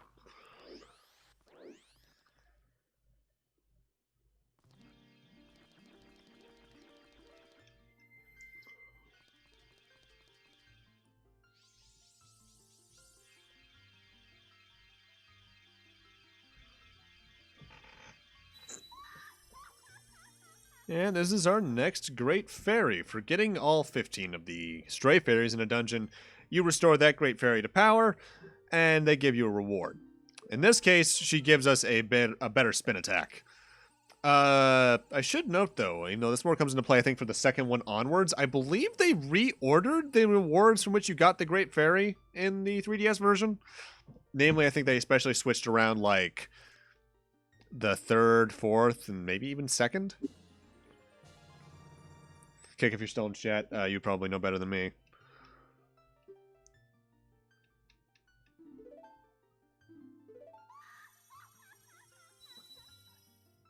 Alright, next stop. I need to go take a picture of Tingle again, because I realized my fuck up. The picture contest only goes on for certain days of the week. Or by that I mean, like, I think the first day only. So I need to do that again.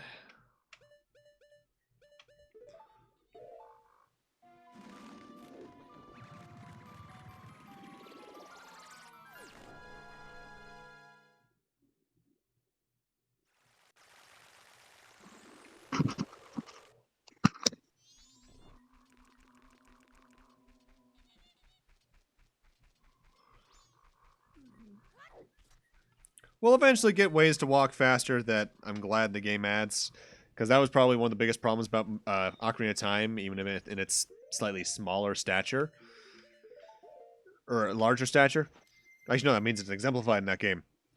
There were very few ways to get around super quickly, super easily outside of using the warp points, and those were still very limited.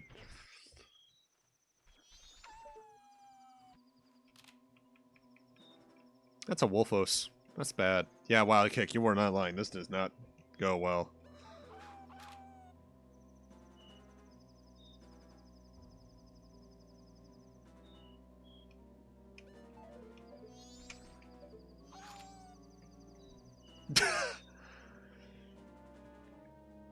I'm just enjoying my day.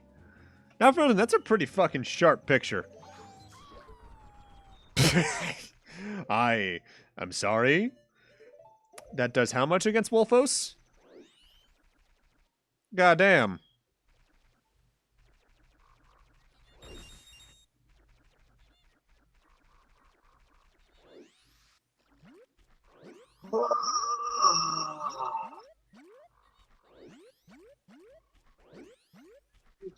Kid's still here?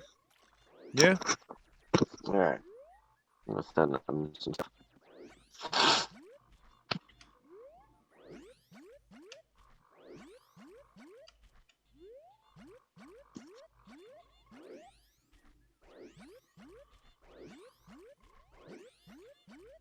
I'm so glad they just have a pathway for you to get to the Deku Palace super easily.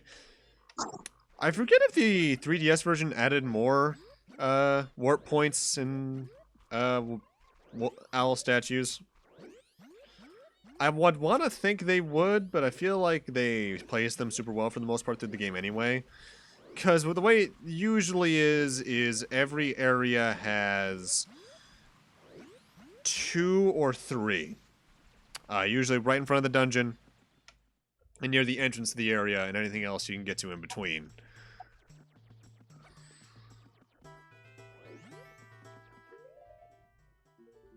Alright, let's get the princess on our C items.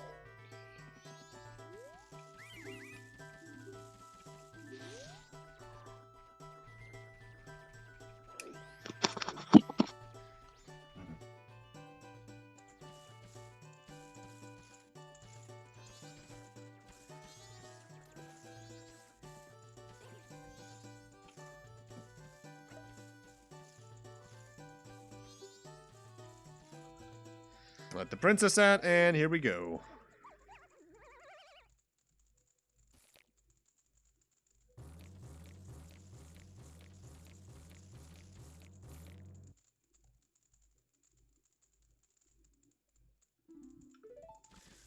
Haha, we almost had fried monkey.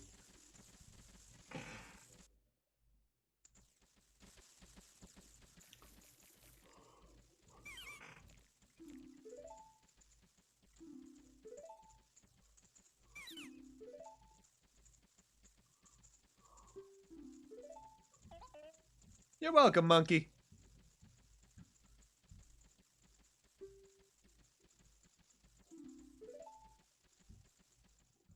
That about finishes up our business in the north, though, mostly.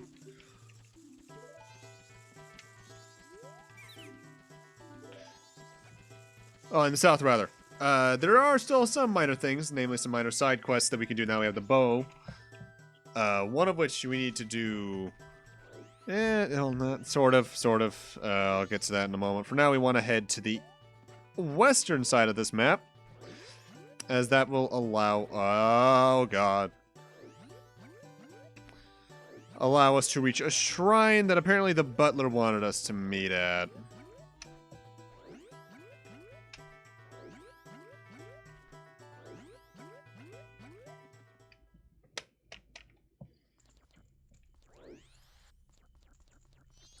Now, in a lot of ways, you could wait to do this until later.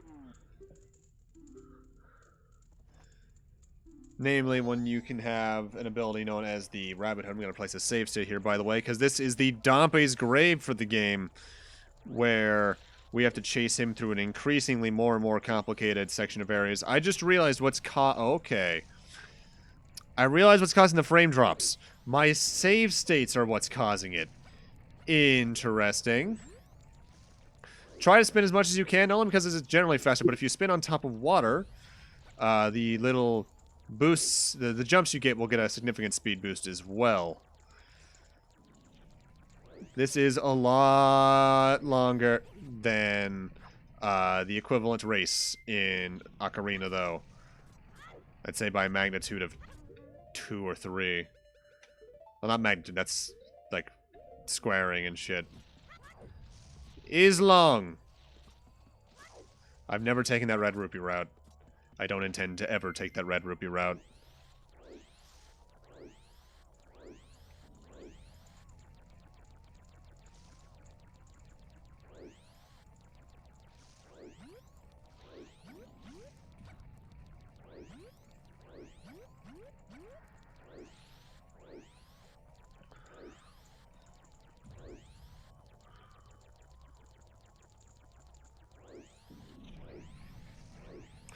If you get locked behind the certain doors that close over time, I believe you get put into a void out state.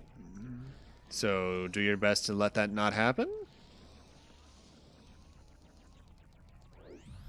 Follow exactly where the staircase is here. Don't touch the smooth parts, otherwise you'll fall right down. And that's no good.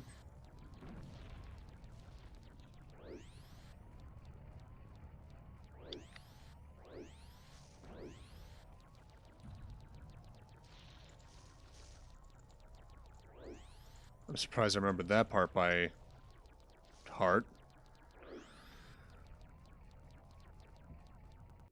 Okay, here's probably the most stressful part, because if you don't have any arrows, you're just not making it. You know, you'd think the butler would show a reaction to the fact we keep changing our shape like that, but, guess not.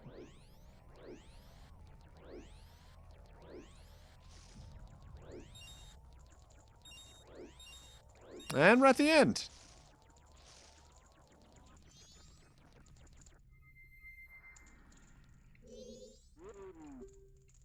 For doing this, we get the Mask of Scent. This literally allows you to grab a scent and follow it as a visible pathway.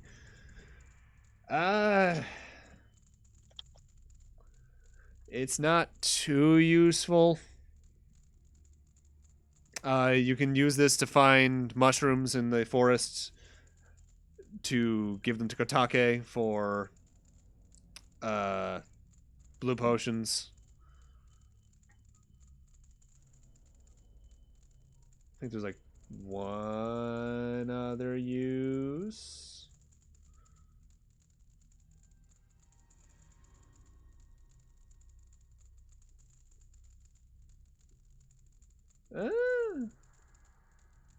No, not really. Actually, no, this isn't too useful. I just get it because Need it for 100%. Also, I kind of fast forwarded through that a little bit. Apparently, we remind him of his son, who disappeared a while back. It feels like he used to raise him. Quirky.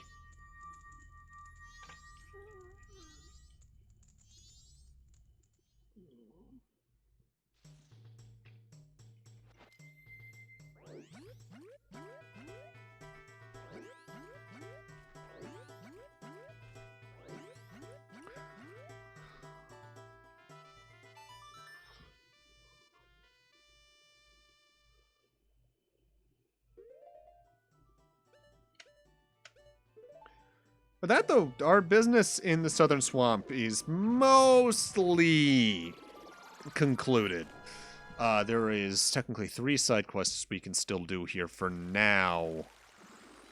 One of which is a lot easier to do than the other, because one is the two need the bow and arrow. That's why you just need the straight up bow and arrow to do them. The third one is a timing based one, and it requires me to give the guy the picture of Tingle, and I cannot remember when I'm first able to do that. Is that a day 2 thing, or?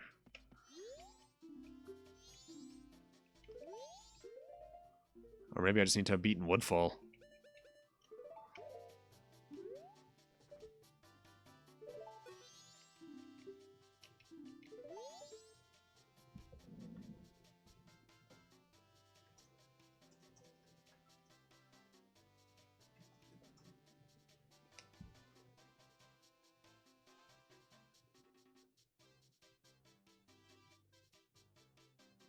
Oh, wait.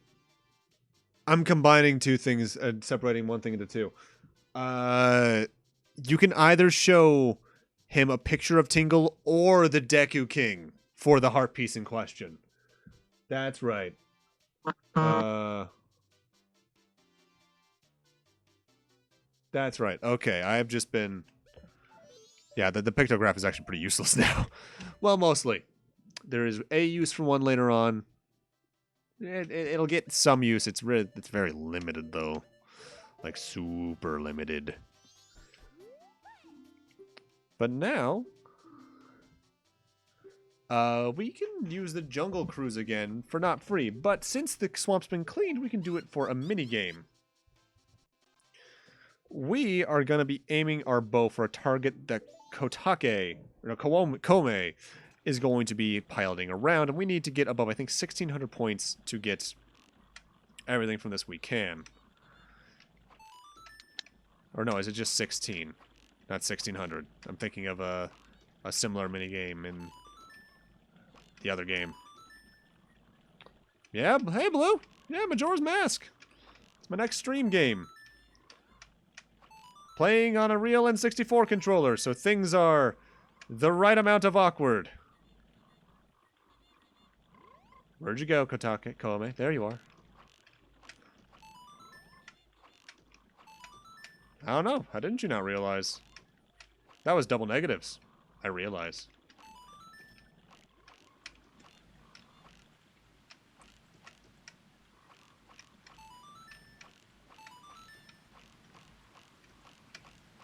Wrap it. Oh god, don't hit her too many times, otherwise she just stops. God, I hope it's not 20. I think it's 15, but I'm gonna keep going.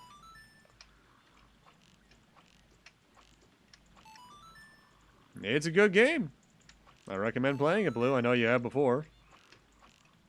It's a great stream game. We've already done the first dungeon, obviously.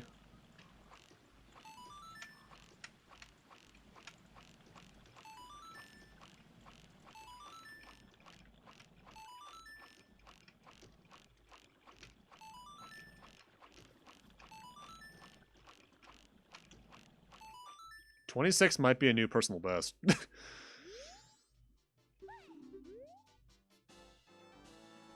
Yeah, and we get a piece of heart. No, I'm wondering if the next thing I can do with this is even available, because there is one other thing we can do with the bow and arrow without heading directly to next plot thing right now on the first day. Oh, it's not gonna be the first day for much longer. There's a shooting gallery directly to my east right now. It's what that little shoot off on the map is for. I'm more wondering if I can even do it without it being daytime. Also, Blue, I'm assuming you went to work tonight? Hope it went well. I hope I can do this.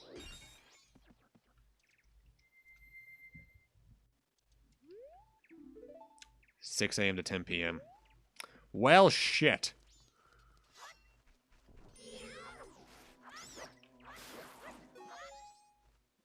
And Eric can do in that meanwhile? No, not really. Because our next goal is to the north. Bow and Arrow opens up another side quest as well in Clocktown, which is actually technically the sequel to what I'm here to do. But we'll do that minigame next time because Octorok shooting fucking sucks.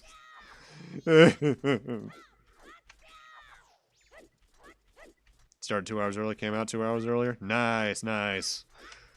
Yeah, this is going to be the stream game for the next little bit.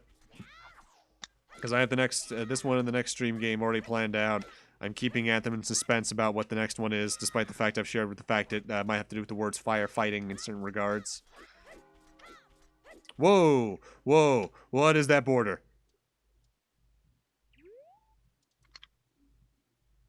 Man, emulator and 64 has problems sometimes, don't it?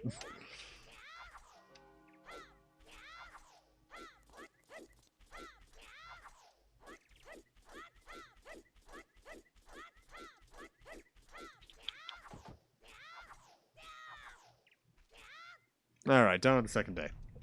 48 hours remain. So yeah, we did the first dungeon and then some in just the first day.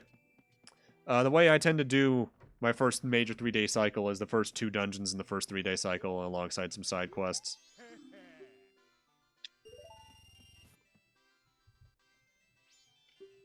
Alright, we need to shoot the targets. Anything and everything.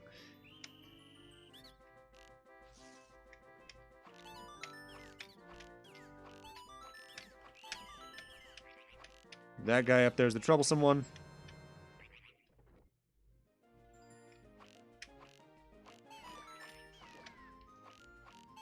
Birds are kind of troublesome as well.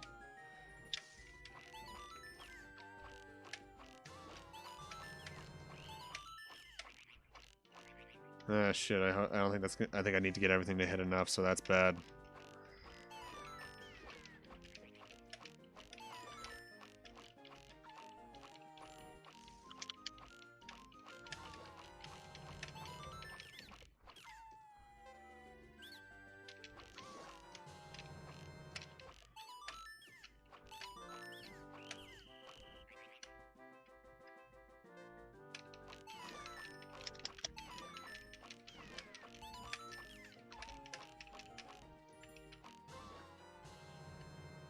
Get your head up, motherfucker.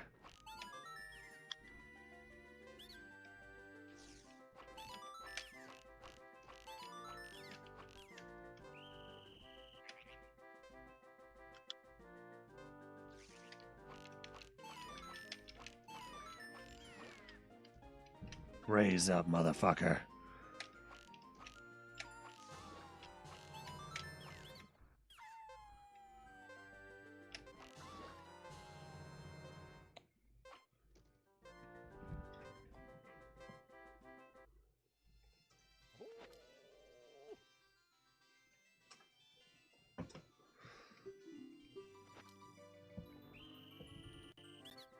Alright, hold up a second. I need to look at something real quick. Swamp shooting gallery. What's the point threshold I need here?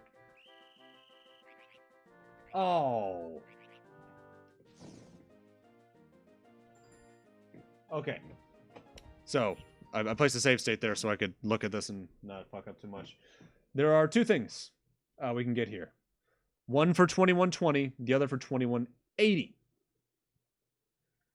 Because for every second you have left over, you get points as well. So I need to activate sniper mode, essentially.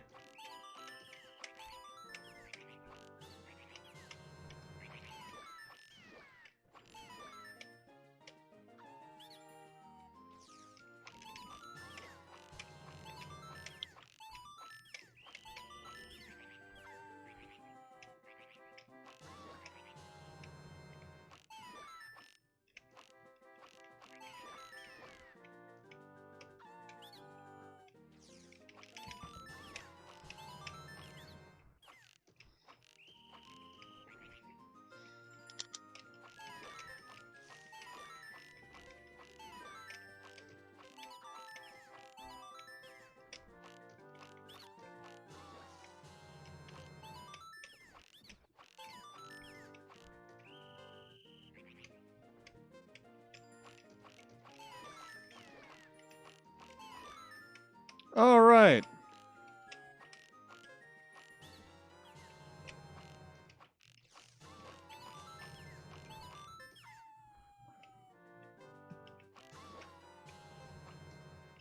There we go. Forgot about the guy in the top left. How could I ever do that?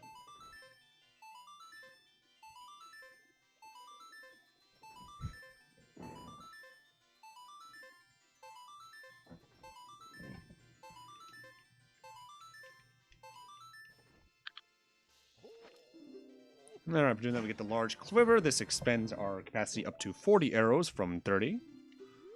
And we can do it again for an even better reward.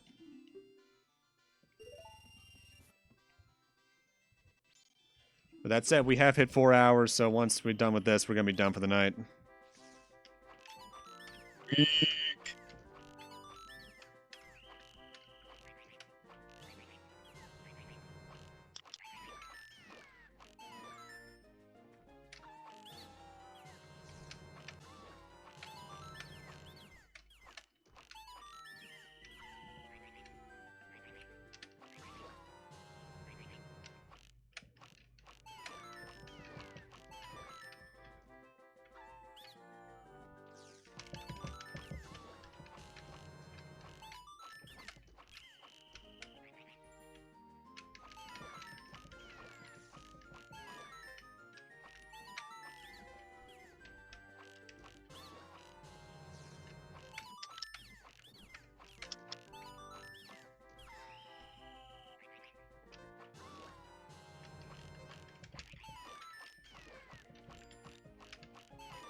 Alright, I think for this you just need to beat a different score. I don't think you need to beat your previous score.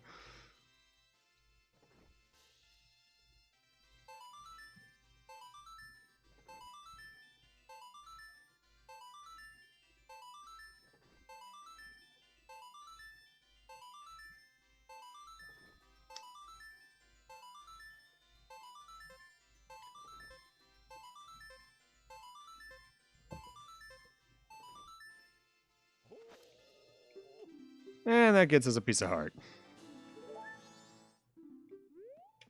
Now the quivers in this game, like with Ocarina of Time, upgrade based off the previous upgrade you have. So that can be the second large quiver you get, and that would give you the largest quiver. But that's not the order in which we did things here. Alright, let's Song of Soaring back to Clocktown. Because it's about time we end off for the night, and doing a quick save I think is the best way to do that.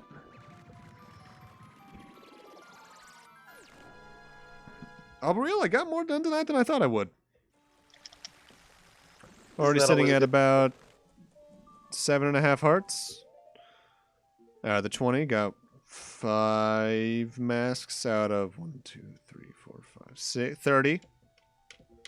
Got most of the items, got our first thing, got about half the songs already. We got a long road ahead of us, don't get me wrong. But we got some pretty good distance done tonight. Let's drop a quick save.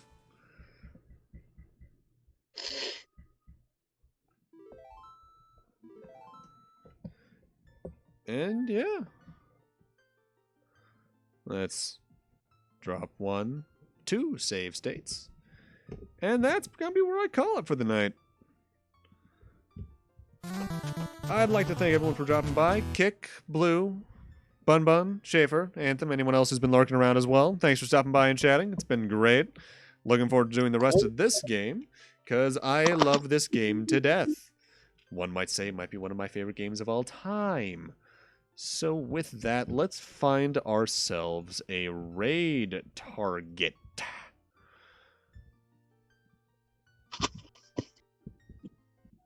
Who's live right now? I think I saw on Twitter a moment ago that a certain channel went live trying to do a single stream platinum of something, but I need to make sure I actually saw that right.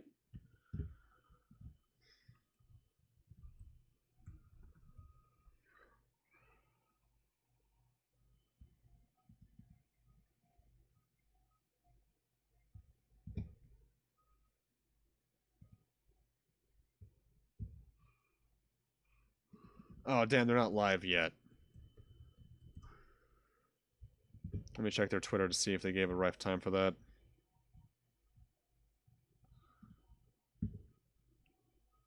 Oh, come on, that was 40 minutes ago. They're not live yet. Damn it. I was going to raid Gigaboots, but they're currently not streaming yet. Great. Well, I'm going to recommend you check them out all the same, and I guess in the meanwhile... Yeah, you know what? We might as well. We're going to raid Stephen George. He is currently... how deep into the... I mean, they, because it's a group right now, are currently 14 hours, I think, by now, deep. Yeah, just over 14 hours deep into their Extra Life 2020 stream. They have currently raised 120K out of 125K being their next goal for... I forget the name of the charity. Well, it's Extra Life, but it's the Children's Hospital. That's right. That's right. So let's do that.